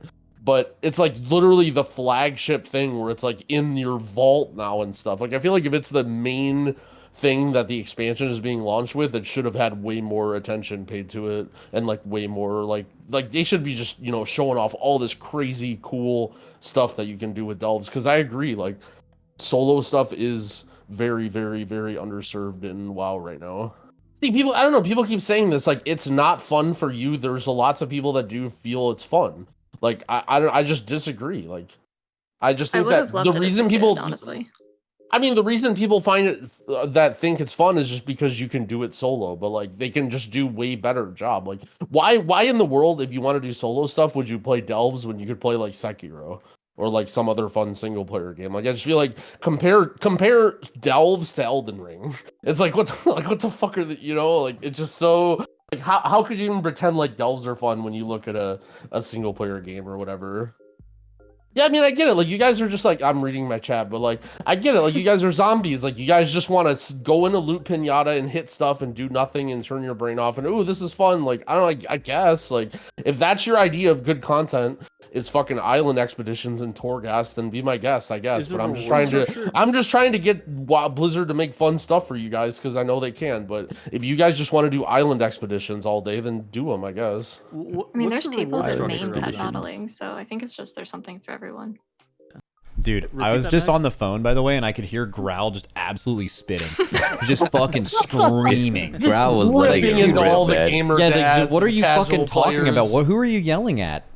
His chat. You My got pissed at his chat. chat. I'm getting one guide. Dude, can we just get Plunderstorm back? Holy shit. Dude, Plunderstorm my was thank so you. goated. It was so goated.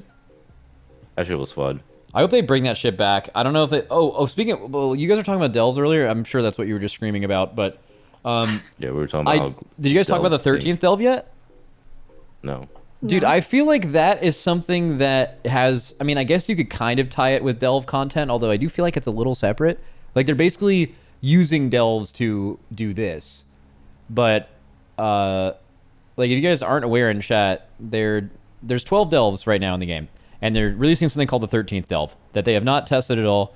Blizzard has said they have tested it internally, and, like, no one was able to kill it. And the idea is it's like a single target boss fight that you go do on your own. I think, or can you do it with a group of people? Is it? If it's a delve, that If it's a should be delve, you can fine. probably do it with any amount of people, and Bran will be in there, whatever. But apparently, it's really difficult. Oh no, people in chat are saying that one's a solo. All right, who knows? Whatever. Oh. But the idea is, and they've used this exact verbiage before. They said it's very similar idea to like Mage Tower, like, and there should be a new boss every season. So like every season, you can kind of, if this goes really well, can look forward to like a solo progression Mage Tower like encounter. And I don't really know exactly how it'll work. We know nothing about it. They haven't tested it or anything, but that to me is extremely fucking cool. Someone needs to fill up Max's copium tank. Max's copium is overdosing, bro. The 13th Delve you don't level is have not going to be copium? the Mage Tower, bro. Someone refill his Well, copium. what do you mean the Mage Tower? The Mage Tower was something that got easier over Bro, the the course of the 13th expansion. level of Delve is not going to be the Mage Tower. No, it's not the 13th After- level of Delve. No, it's like there's not 12 levels of Delves and there's a 13th. It's like an entire location and it's separate from Delves on its own. It makes it is sense gonna that be it the would Mage be Tower. My bad, my impossibly. bad. I think it can be really hard for like the beginning of the patch, but then as you get more gear, it naturally would be easy, just like the Mage Tower, so people can encounter it at different gear levels based on. So if you're a really good player and you want to challenge yourself, you can go right away and make it barely possible and still do it. Or you could do it later. And I just think the Mage Tower is something that was pretty universally liked. It's not just top players who are able to do it fast. There are people who did the Mage Tower a year later in the expansion and still challenged themselves and were really proud of their achievements. And I think that's something casual and hardcore player alike is something that Delves can bring to the game that is actually really, really good. Well, Who do you there is think something is going weird to be about the it. first person to complete the 13th level of the Mage Tower between Sanghelios and Mirez? 'Cause I think it's between those two. Well, Sang would just do it because he wants the achievement. He's just an Yes. achievement guy. I don't know. I imagine if it's possible to do during the race, we just won't have any time. So Yeah, so what I find weird about it is that like someone who's a non-delver will have like, you know, a shit ton of gear, and the gear difference between someone who like doesn't do like someone who like, you know, does end-game content versus someone who does delves, the gear difference is gonna be massive. So like I wonder how are they gonna tune these delves? Because like I'm just imagining someone who only does delves, they're gonna be what, heroic track gear? It's champion track from the end of run, and then you hero don't track mean from the vault. 13th Delve. You just mean Delves in general, right? Just No, I'm yeah, talking just about the delves in 13th general. delve. Well, okay, Oh. but I'm talking about like, you know, for someone who's doing the 13th delve, if there's someone who only plays delves, they're not gonna have that good of. You're gear gonna get to- slaughtered. Yeah. Yeah, That's you're not. gonna That's get not the. That's slaughtered. not the point of the 13th. Yeah. Like I imagine. It's. I think it's possible that in the first week that it's available, it is literally impossible. And the point is like you are, or maybe just barely Well, but like, possible. wouldn't that if you're, suck for someone who's like a delve only Andy? It's like imagine like Who you is a just don't have- delve? Who are these delve only people? I mean, My I don't know, dad. but I'm done. whoever it may be, Meg's right? dad, say- man. My dad. Yeah, but Delves don't you know even that exist yet. John, Like the- John Asset. Okay. John Asset, man. the delve 1 through 8 tier players and the delve 9, 10, 11, and then the 13th delve or whatever people are. That's two different sets of people. Like it's not. It's 0 sets of people. They don't exist. it could be. There's no it could- delve Well, if the people. The expansion's not delves out yet, don't Growl. exist. You know, he's saying the delve people that will exist. They will exist. Who are these delve people? Are they underground? Are they hiding? Where are all the delve Oh, this is going to be people? so nice because Growl for the last couple of expansions has gotten to be the man of the people from the big I'm M plus losing community all my compared to points. he is right now. losing All points, I'm yeah. saying, look, Yeah. all I'm He is saying losing points everybody right Now, now. in the next Everybody expansion, who's Growl's spamming just based. Growl in the next L, expansion, it's gonna be like the vast majority. You're gonna look at stats or whatever, and it's gonna be like 30 times more people do delves than do M plus, and Growl all of a sudden is gonna be an elitist. Yep. Look, all I'm saying is Growl's if just you're based. getting mad at me right now or you think I'm some elitist, come back to me a month into the expansion and tell me how much you're enjoying delves. Actually, And I agree with you. I agree with you, and by the I'll way. admit that I'm wrong. If you're a month into the expansion and you're still doing delves, then I'll admit that I'm wrong. I would side with Growl as well. Like I've done them, and again, I'm totally aware that I could just be totally missing the point, but it just seems like complete nothing content. And outside of the fact that it's doing stuff alone, like yeah, do people like doing stuff alone? Sure, but like it feels like when you're doing a delve, it feels like you are doing like a bonus objective while you're questing, and that's just. I mean, unless you just get out of bed right now and you're like, oh my fucking god, I can't wait to do another different bonus objective. Like, it's just, it's really nothing more than that. It's like an instanced world quest to me. I just have to gun down this. I'm gonna stop ranting. We're tilting too hard, but I just have to Wait. gun down this one guy in your chat. What? His name is S7 Weed. He says, like, this is what everybody. This You want me is to what take him out? everybody thinks right now. Who's disagreeing with me? I'll right? take him out. I'll He take him says. out. He says Growl forgets that 95% of people who play WoW don't do any M plus or any raids Oh, that's- higher than that's- LFR. that's not true, That's by the way. just a completely made like. Yeah, what that's you not even just- close. Dude, that is Literally, like the such people, a the people who common- disagree with me just think there's this race of mole people that play WoW and just want to do this mind-numbing, drooling content that just exists underground that have been in here with all the Dark Iron Dwarves or what. Like, all right, I'm done. I'm sorry. I'm sorry to all the Delve mains, the future Delve mains that I've insulted. I hope that it's fun for you. I'm trying to preach for Blizzard to make better solo content. I'm not trying to shit on solo content. I want it to be held to a higher standard. I'm done. I'm sorry. I'm done. That is too based. I think wanting it to be wanting it to be better is totally fine, but I do think that there's some people that are gonna enjoy it as is, and that's also fine. Yeah, for sure. I just think there's a world where like I think they could make this content just be better. That's all. Just the non-13th delve. I just feel like there's so little there. But you know what? If 3 weeks, a month into the expansion, people on the WoW forums or whatever are talking about how much they fucking love delves, I would so gladly be wrong and have everyone enjoy the game more, even if it's something I don't care about. It's just I just feel like it's so fundamentally basic that I would find it really hard to believe that people would be compelled by it in any way. Bro, I'd rather play classic WoW. Yeah, it's pretty tough, yeah. But the 13th delve should be absolutely sick. I have my copium for that is. I mean, if anything, it won't be as hard as I want it to be, and that will probably mean that more people like it. You know, like so I think it's either going to be like too hard or it's going to be not as hard, and like both scenarios, like I'll like it or other people will like it. So I feel like it's good for the game. Yeah, I'm gonna be visiting Reddit 1 month in. And it's not for power, right? That delve is purely for achievement, Yeah. feat of strength, right? So there's no reason to torghast it where like you have something cool and then make it dog shit because people have to do it for power. Speaking of which, they should just do torghast but make it good. That's all. Torghast had so much potential. Yep. It was really fun on beta, and then they just ruined it by tying it to power. Yep. Oh, Make yeah. torghast, make it not a requirement for power, instant banger. Almost impossible to be bad. Failing. Wait, what was good Torghast about too was torghast brutal. in beta compared to? It had like endless levels, and it was something you were doing purely for fun. And once the expansion went live, it even started with like it's basically a rogue. Have you played roguelikes, Dorky? Do you like roguelikes? Not really. I mean, You've never played like sort of, Slay the so- Spire or like Hades or anything No. like. Okay, well the whole point of the game is like there's really really broken power ups you can get, right? But you don't always get them, and it's about trying to make your build make it as far as you can before you have to start over. And Torghast never had that though. Like there was never like build diversity. One thing that's true of Slay the Spire is True. if I have one power, it'll change the value of other powers I could see, and that's just never been something Torghast had. Yeah, Like, so, Torghast- yeah. So at a base level, it wasn't created as well as like a good roguelike for sure.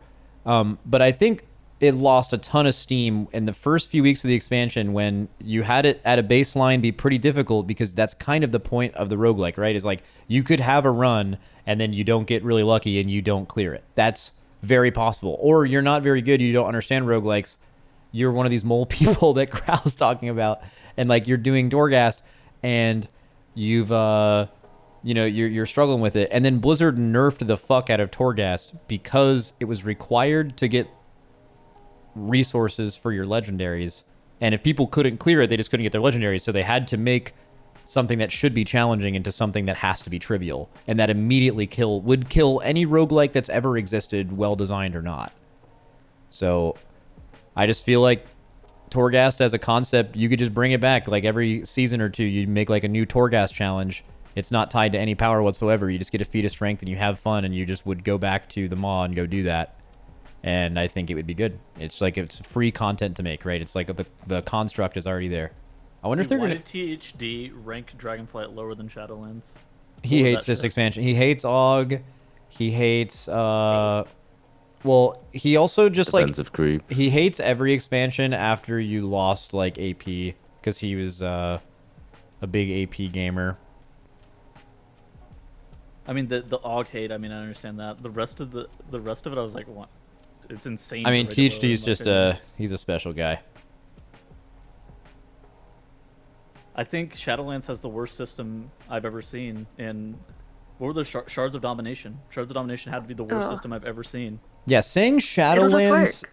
is better than Dragonflight is a fucking hell of a take. Like that's an insane take. Like AUG included. I mean, Shadowlands, like, could they? We were talking about this earlier, but like, could they have possibly? You get one expansion that's going to happen during COVID where everyone's just at home playing games, right? And that expansion had to be Shadowlands. Like, could you have possibly made like imagine if like Legion came out during the pandemic, you know? Like how different that would Holy have shit, impacted this Legion. game. Legion. Dude, Legion was the best Legion had expansion. so many problems on launch. I think that people just like to overlook because it was like really good at the end. But I will say, if Legion launched during the pandemic, with like it just the grind was like really intense, but it was at least like a lot of good content, even if the grinds were like pretty bad. That's what I'm saying. Oh, imagine if right at smack dab at the beginning of the pandemic, it was Season 4 BFA. Holy fuck. Holy.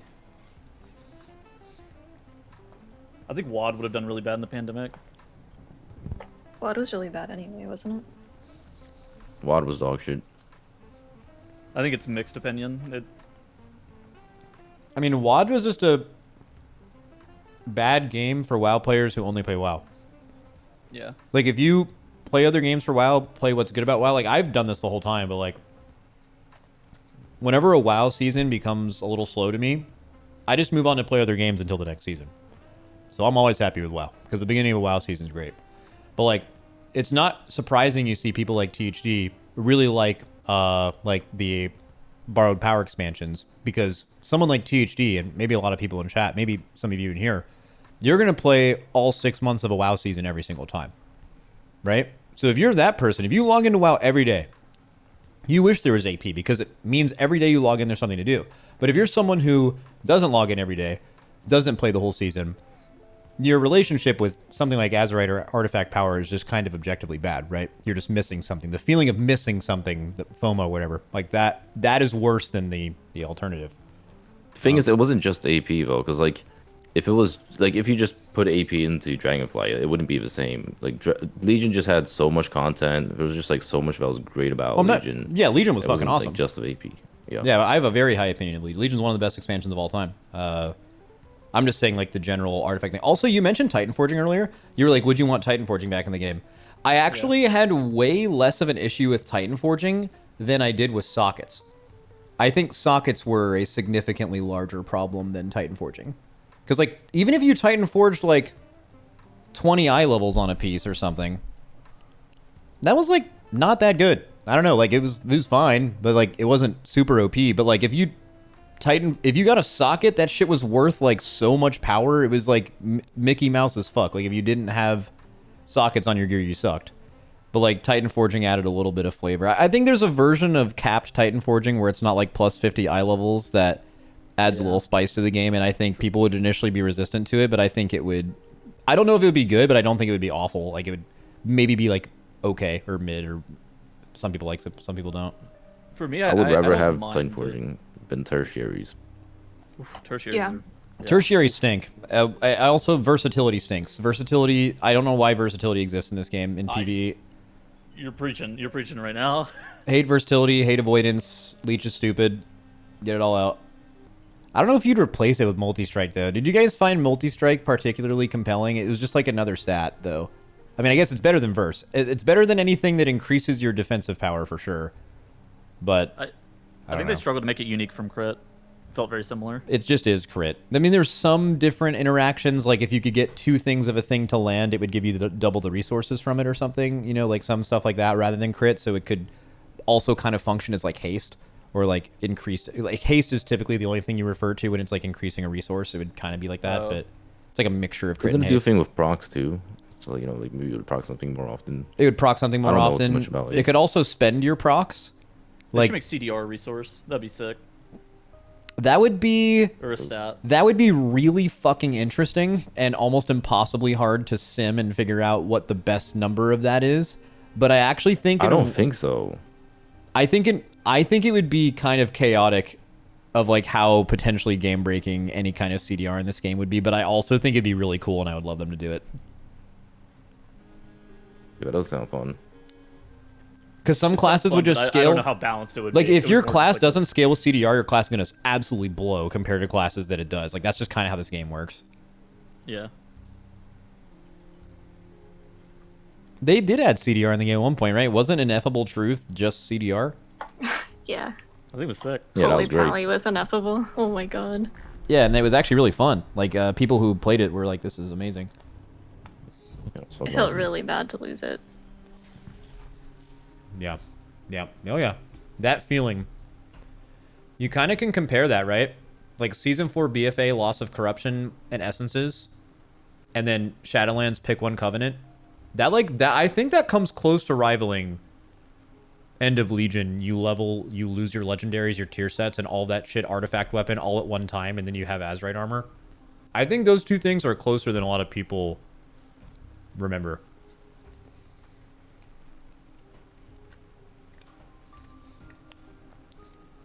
Actually, that's kind of interesting. That's the main downside of those expansions, right? Is the beginning sucks and the end is good, and then the fall off feels bad. Yeah. This is now, like, we're leaving Dragonflight. I wonder how that's going to feel. Where, like, you leave an expansion and then you feel exactly the same when the new expansion comes out, or very close. I wonder if that's why I was gaining saying hero talents as we level. Yeah, like this does very much feel like Dragonflight 2.0. Good job. It's like, you know, like an additional patch to Dragonflight. No, I think leveling is going going to feel like, I think it's going to be good. Because there's literally not anything going away, right? Well, it's more about, you know, how your class will feel next patch, right? Like, I guess you're gonna lose. I'm not looking at it even in a broad sense. I'm actually just looking at it in the very basic sense of like the last 3 times you leveled in a new expansion, you felt your character becoming significantly more dog shit as you leveled, and then by the time you hit max level, you felt like shit. And this should be the first time where... That is still going to happen with haste, though, right? It's going to happen with haste, but you're going to also just gain hero talents, and I think that's probably going to outweigh Like, every time you level, picking a hero talent is going to feel better than picking your Spectre points last expansion or, like, losing your stats and stuff. I think it should be more positive than it has been. An insane list, Meg. Wait, what'd you link? I feel like WoD... I feel like WoD and MOP being on the same tier is crazy. I fucking love WoD. But I was too young for that. Yeah, WoD is really simple to understand. I can't speak for PvPers, but if you're someone who was comfortable, you just did the PvE content, you did the challenge modes, you did the raids, and then like when the game got slow, you didn't rely on WoW as the only thing in your life that could possibly entertain you. Which again, the closer you go to Classic, the higher percentage of WoW players that only played WoW and nothing else, right? Like that's definitely true. So like WoD is closer to that than now. So like I think the people who are upset with WoD are people who like didn't do the PvE content, so maybe PvP was bad, maybe didn't do the challenge modes, and then they just felt like there wasn't enough content in the expansion compared to something like MoB, which was definitely true, but that didn't affect me negatively, because anytime a WoW expansion is slow, I'm just not playing it, and that doesn't matter to me at all. I agree. Yeah. The things that I disagree with the most is Dragonflight's placement and Shadowlands placement. What is this THD I would thing? just swap. I would swap Dragonflight and Shadowlands on this list. I feel like I can't talk about WoD or MoP because I don't really play them. Dude, okay, here's the thing that you need to know about THD, is THD started playing this game in, I want to say Legion, maybe the end of WoD. So, and I know for a fact he didn't play Burning Crusade Classic and Wrath. So he's putting these at the bottom purely. He's just fucking making it up and making. Just throwing them up there. Yeah, he's just making. He put these in horrible, and he didn't even play at the time. Like he's just completely making it up or just making people mad, which goes hard, by the way. All good there, but yeah, I mean, putting Shadowlands ahead of Dragonflight is like, usually people are pretty negative about the WoW expansion they're in, you know? Like, it takes people time. People are more fond of BFA now than they were when they just left it, for sure. Like, same thing with most expansions. Like, WoW, recency bias in WoW players is usually extremely negative. So, like, people will view Dragonflight as better than they do right now. And even right now, I think it would be extremely unpopular opinion to say that Shadowlands is better than Dragonflight. That would not be a highly agreed with thing. I do think as a content creator, Dragonflight's been maybe a little bit more difficult to make content for than other expansions. But like, dude, I'm not gonna let my opinion of that like sway how I feel about the expansion. Like, that's insane. It's actually wild to compare Cataclysm to Dragonflight. What do people do in old expansions? Like, I'm sorry, but I play Cataclysm, okay? I've completed all the raids. Now, granted, the people I play with are very good, way better than me. I literally maxed out a guy, played every raid, do everything. I literally don't even play the game. Okay, now Like, imagine that in WoD, except it was for, different like, back then. 2 years. Right, like, In WoD, it was way Why worse. was it different? because you played the game all the time, and there was how much Doing what? because the level of entertained you could be from video games when Cataclysm was out is outside of WoW is nowhere near the level it's at now. That's why. What does that mean? That means Like that other games were worse. other games were worse, and now games are extremely niche, specialized to exactly what you want with a million more genres, and how entertained you can be playing games outside of playing WoW is 10 times higher now than it was in Wrath and Cataclysm. Wasn't League of Legends out during Cato? League started in 2010, so yeah. I would have played League of Legends instead. Actually, I was. I was doing playing at the League of time. Legends. Why'd instead you even for ask years. that? I quit. I quit Wrath, and then I went to quit play League of League and Legends to other play shit World instead. of Warcraft. What a fucking mistake. All I'm that saying was. is, like, I mean, I guess a take I have is, like, I think the game got better after Wrath. I think a lot of changes they made after Wrath made the game a better game, and I played throughout most of that time, or all of the time from Cata on, and then also I played a little bit in Wrath. I think the main thing that changed is that gaming in general got significantly better in the last 10 years. Like, I think Wrath was the best game in the world, and I don't think that Cata or MoP was probably the best game in the world, but I think Cata and MoP were better than Wrath. It's hard to compare them sometimes because they are so different. And that's Like, what we I'm saying, liked them they're for so different reasons. It's also old. Like, how can you Yeah. I mean, obviously this is a tier list rating expansions that you never played in, which is just such a meme, but like the like rating Cataclysm now, doing it in Classic, as opposed to how that would have felt in 2011. I mean, obviously, that would just be way different. Like people I think had to nerf the dungeons at the beginning because like it was the first time dungeons were challenging ever, and like they had to go through that, and like the time you spent to do things, people were infinitely worse at the game, took a lot longer. WoW was more of a thing that you and all of your friends did, and you didn't have anything else. You didn't have a Discord where you played a bunch of different games. You only played WoW. It was just a different time. I mean, I think Growl says this because, like, he played Cata and original classic vanilla, but he played the fuck out of vanilla, and he didn't play much of Cata. Yeah, like there's nothing. I don't know. I understand that they're all different games, but yeah, like Cata. Unless I feel like Cata, you have to really, really enjoy alts. Like Cata, you are just doing the same thing over and over again on different characters over and over and over and over. That's all there is to do in Cata. You literally like, okay, so for the 2 weeks that Cata came out, like gearing up your guy, doing like leveling up, doing the reps, doing dungeons. It was really fun. I enjoyed all of it. Like I thought all the way up to getting pre-raid bis. I thought progressing the raids were okay. I was a little disappointed on the quality of raids. But once the raid's done, there's just literally nothing to do. Like you're just done with the game unless you want to just play a bunch of alts and do the same thing over and over again. Dude, I find this so funny. So he updated this. He posted this on July 21st, and then he quote tweeted it and updated it. But in the quote tweet and update, all he did was move BC and Classic down a level to horrible. Which, how could BC and Classic in the last 3 days have gotten worse? And also, he didn't play either of them. Well, he thought about it longer and realized that they're fucking bad. Average That just doesn't make sense. Oh, fuck. He thought about it I longer. love that That it goes was hard. just 3 days of thought that he put towards it. He goes, you know what? These are actually horrible. You know what? These expansions... Yeah, I thought about it more. These expansions that I never played were actually worse than I thought. I will say Cata is an... I love my time in Cata. Purely, maybe nostalgia, because it was my first expansion, like, really, really playing WoW.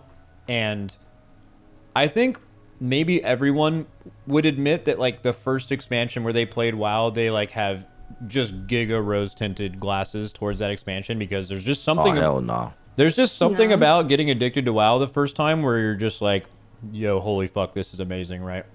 Take me through a day in the life of a Cata. So like, let's say you were, take me back to like young Max. It's right now, right? It's literally, okay, not Tuesday. Let's say it's like what do you do on like an average Friday? Like you're so addicted to Cata. It's the greatest game. Okay, what are you spending your day doing? Well, first of all, obviously I love raiding. It's like a love of mine in my life, and that was the first time I like raided at a hardcore level. So I guess at the beginning of the patch, I would just be doing raid. We didn't raid all day every day, but over the weekends I would do like RBGs as a Moonkin, and like RBGs were like fucking lit in Cata. Like there was that trinket and Dragon Soul that like Affliction Warlocks and Moonkins and like Daughters could get that was just like fucking hellish. You would do like, I'm not kidding, I would log on like my Warrior and Hunter alts to do dungeons just to like own. I would just queue heroic dungeons. There wasn't any challenge modes or harder level Mythic. Obviously Mythic didn't even exist then. Dungeons back then. I just played the game to play the game because I loved trying new classes and getting better and like just PvEing.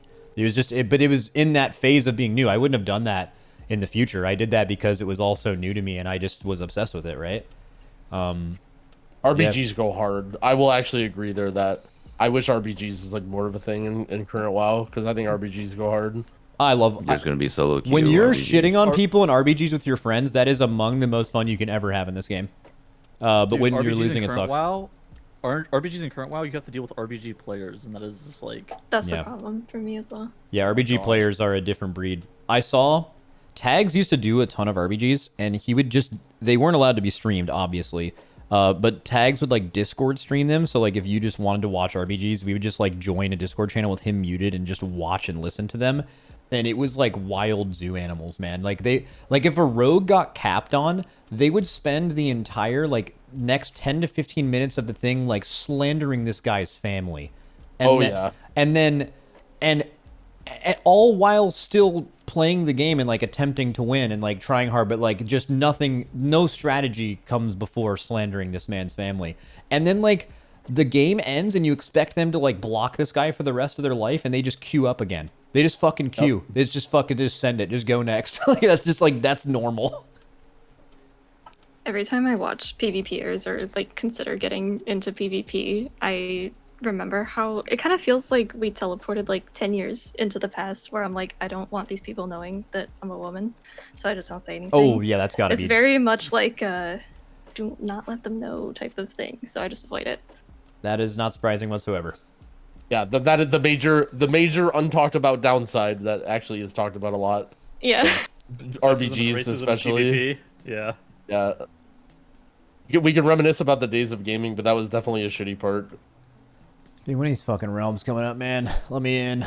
Dude, you know what's funny? I don't even know what the fuck I'm gonna do. Like, let me into like. Oh, yeah, That's what I'm saying. Yeah. We were talking about like, what are you yeah. gonna do in Cat? I'm thinking, what the fuck are you guys gonna do? Pre-patch? This is Like, peak content right now. Just Well, end I'm stream. telling- As soon as the servers come up, just end stream. I and know, people- I that's know. alright. There is many gear. There's many gear to be obtained next week.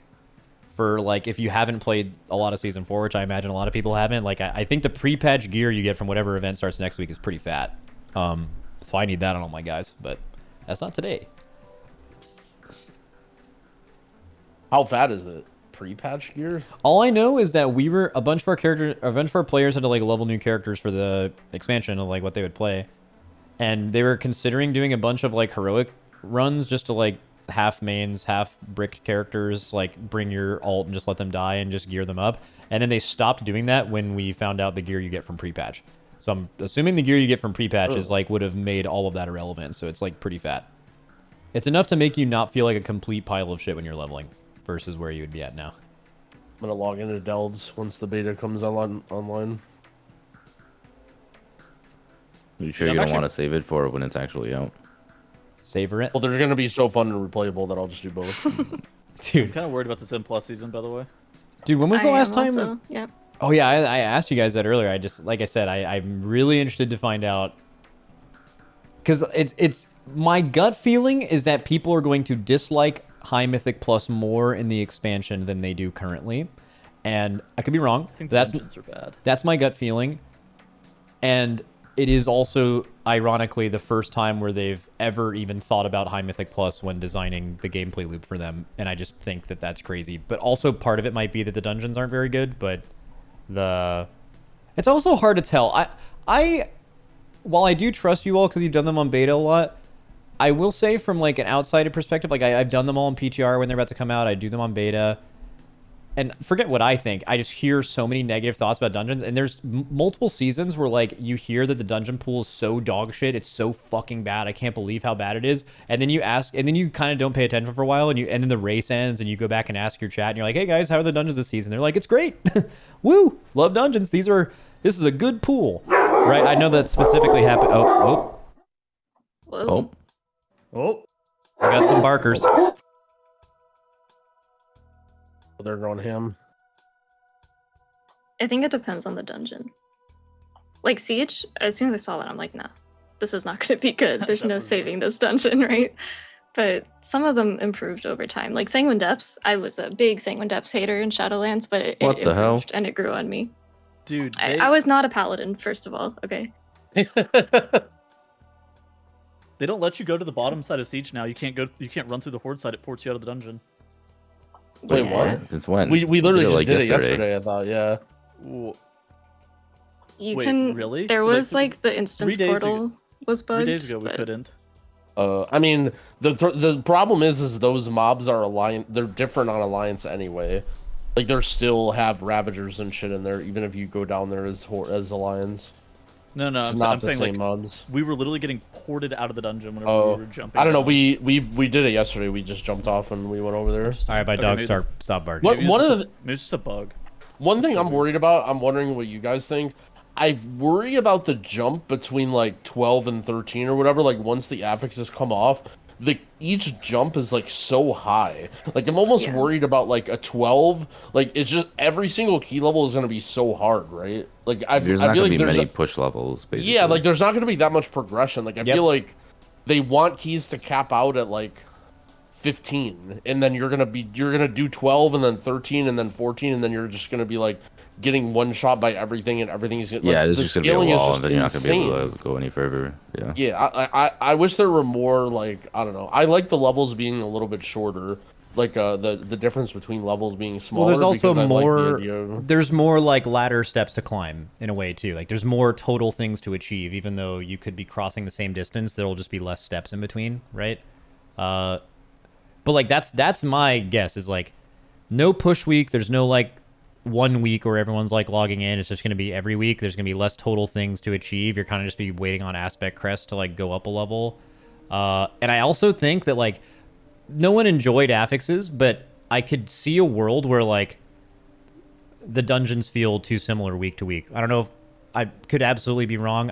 You'd be able to tell like 2 months into this season where people are just like, I don't know, man, it's just the same as last week. I'm not saying affixes would be better than that, but I don't know if there's just having literally zero variation, not even a Fort and Tyran week, but actually just the same, and the only thing that's changing is the gear you're getting. I could see that getting old. I actually Homework don't like keys what are they dead, did with Fort at least. Tyran. I hate it actually.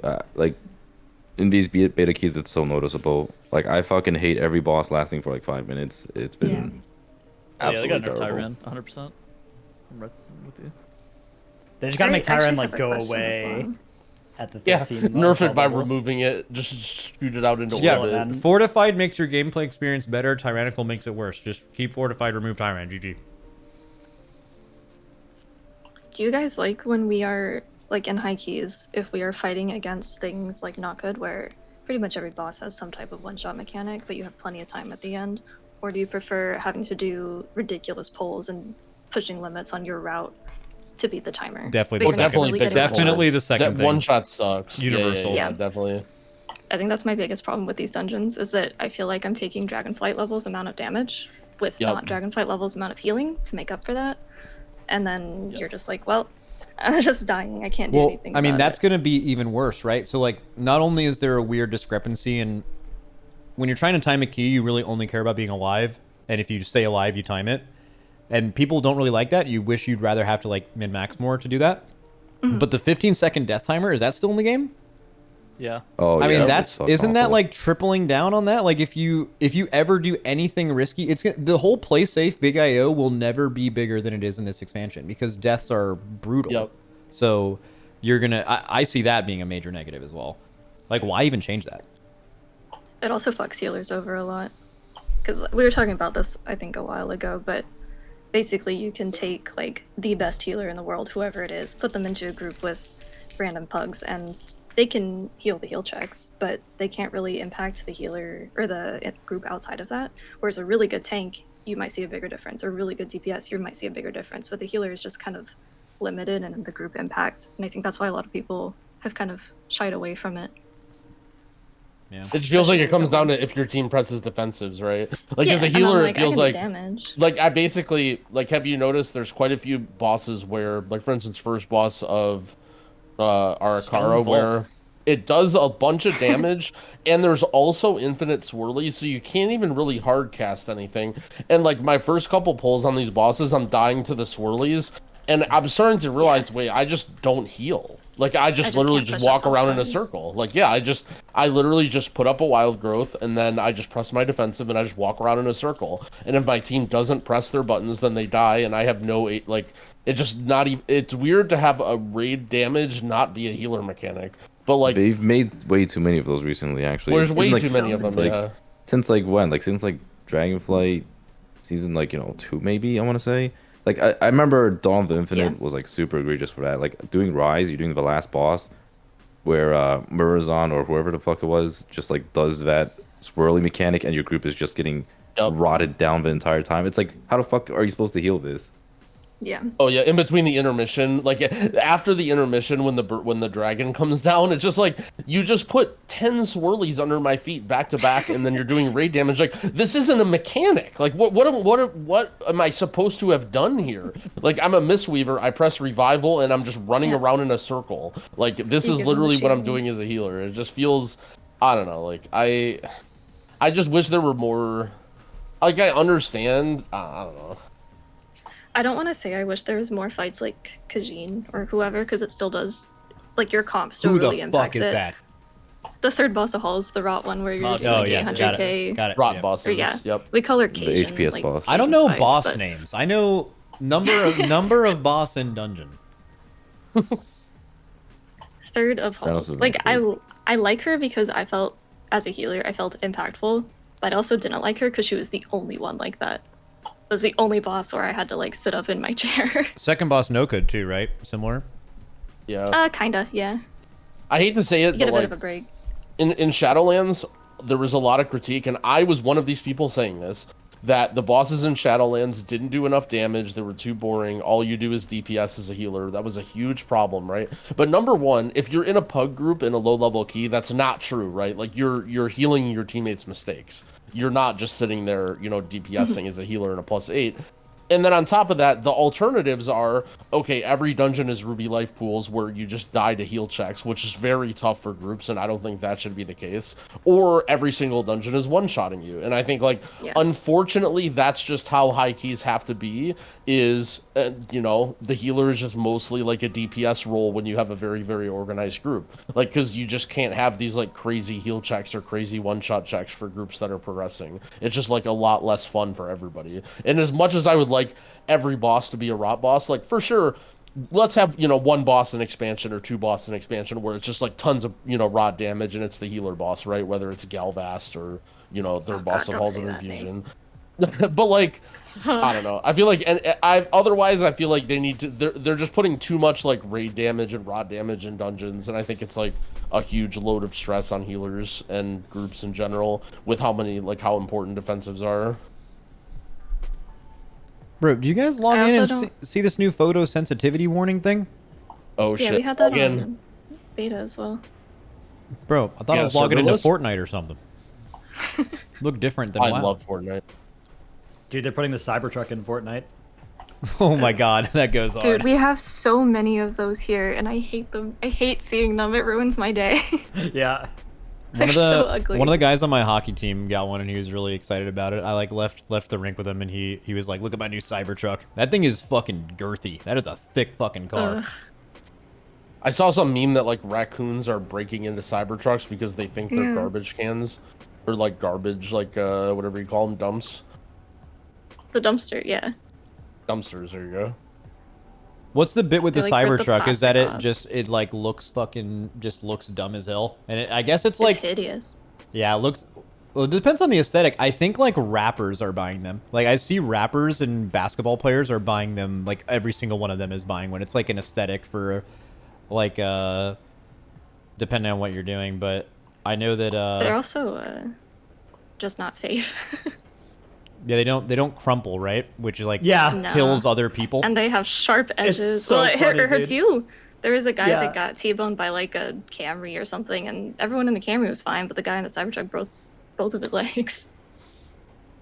Yeah, I don't know if if I would ever buy a Cybertruck, but I can tell you that I'm not a big Elon guy. I think that guy's definitely a huge idiot. But that guy is a goober. Yeah, that guy's a dumbass for sure. But I have a Model X and I fucking love that car. Like it is like my. I don't know if I'd ever own another vehicle, and I was so close to like when it was on the way when I ordered it. I was like, man, I had some other things I would never go away from it now. It's so fucking. I love that car.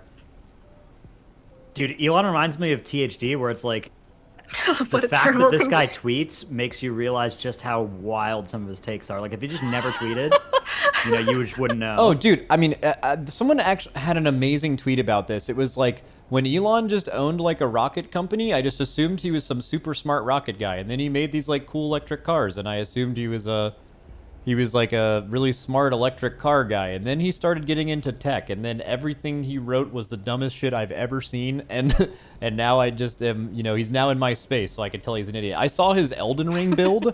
I play a lot of Elden Ring. That I was like, bro, that ain't no way that guy knows what's going on. Like that's the worst thing I've ever seen. Have you guys seen it, by the way? You guys played Elden Ring, Growl Dorky, right? Yeah, he plays the fuck out of Diablo 4 too. Bro, 1 second, let me find it. So the dude is fat rolling. He has a bunch of intelligence and mind, but he didn't unlock any of the extra memory slots for more spells. So almost all of those points are doing absolutely nothing. And the only reason he's heavy rolling is because he has multiple shields equipped that do the exact same thing, and he just has them on for no reason. Like your dad could play Elden Ring in 2 days and figure actually this might not be true. Would end up with like a similar build, right? Where it's just like makes no sense. I've seen YouTubers who like try to beat the game with the Elon Musk build. The Elon Musk. The fucking build. You also know that he just put a bunch of points into mind and intelligence because he thinks he's a fucking genius too. That's the part that fucking boils my blood. Fucking RPing. I can't believe that that's actually true. That is true. He definitely did do that. Oh yeah. Huh. All right, I'm gonna get some dinner. Good luck with your maintenance. If they extended it for 2 hours, I'm fucking out of here. I'm not. They did. Yeah, I'm fucking out. 7 p.m. Are any of you guys streaming? Any streamers in here? Yep, I'm the fuck out of here. There's absolutely no shot I'm waiting for this. All right, later, gamers. I will. All right, See ya. yeah, Thank you. thanks for the call. It was really fun. I'll see you guys. I don't know. Wait, when are we recording Poddy? PoddyC. We just Dude, Dranos just left. Recorded all the PoddyC. Yeah, can we just like Yeah, what the hell, release this? We literally just like yoinked all I the feel like possible material you for the could week. just cut. We could film a Patreon question and just slap it on the back of like the Slap it most in. interesting hour of this conversation. And we're just All fucking right, that'll chilling. be the week's That's PoddyC. fucking easy. Yeah, you can use this, so you can just send me a check. Yep, sounds good. Yeah. All right, see you guys. Bye. Later, man. Yeah.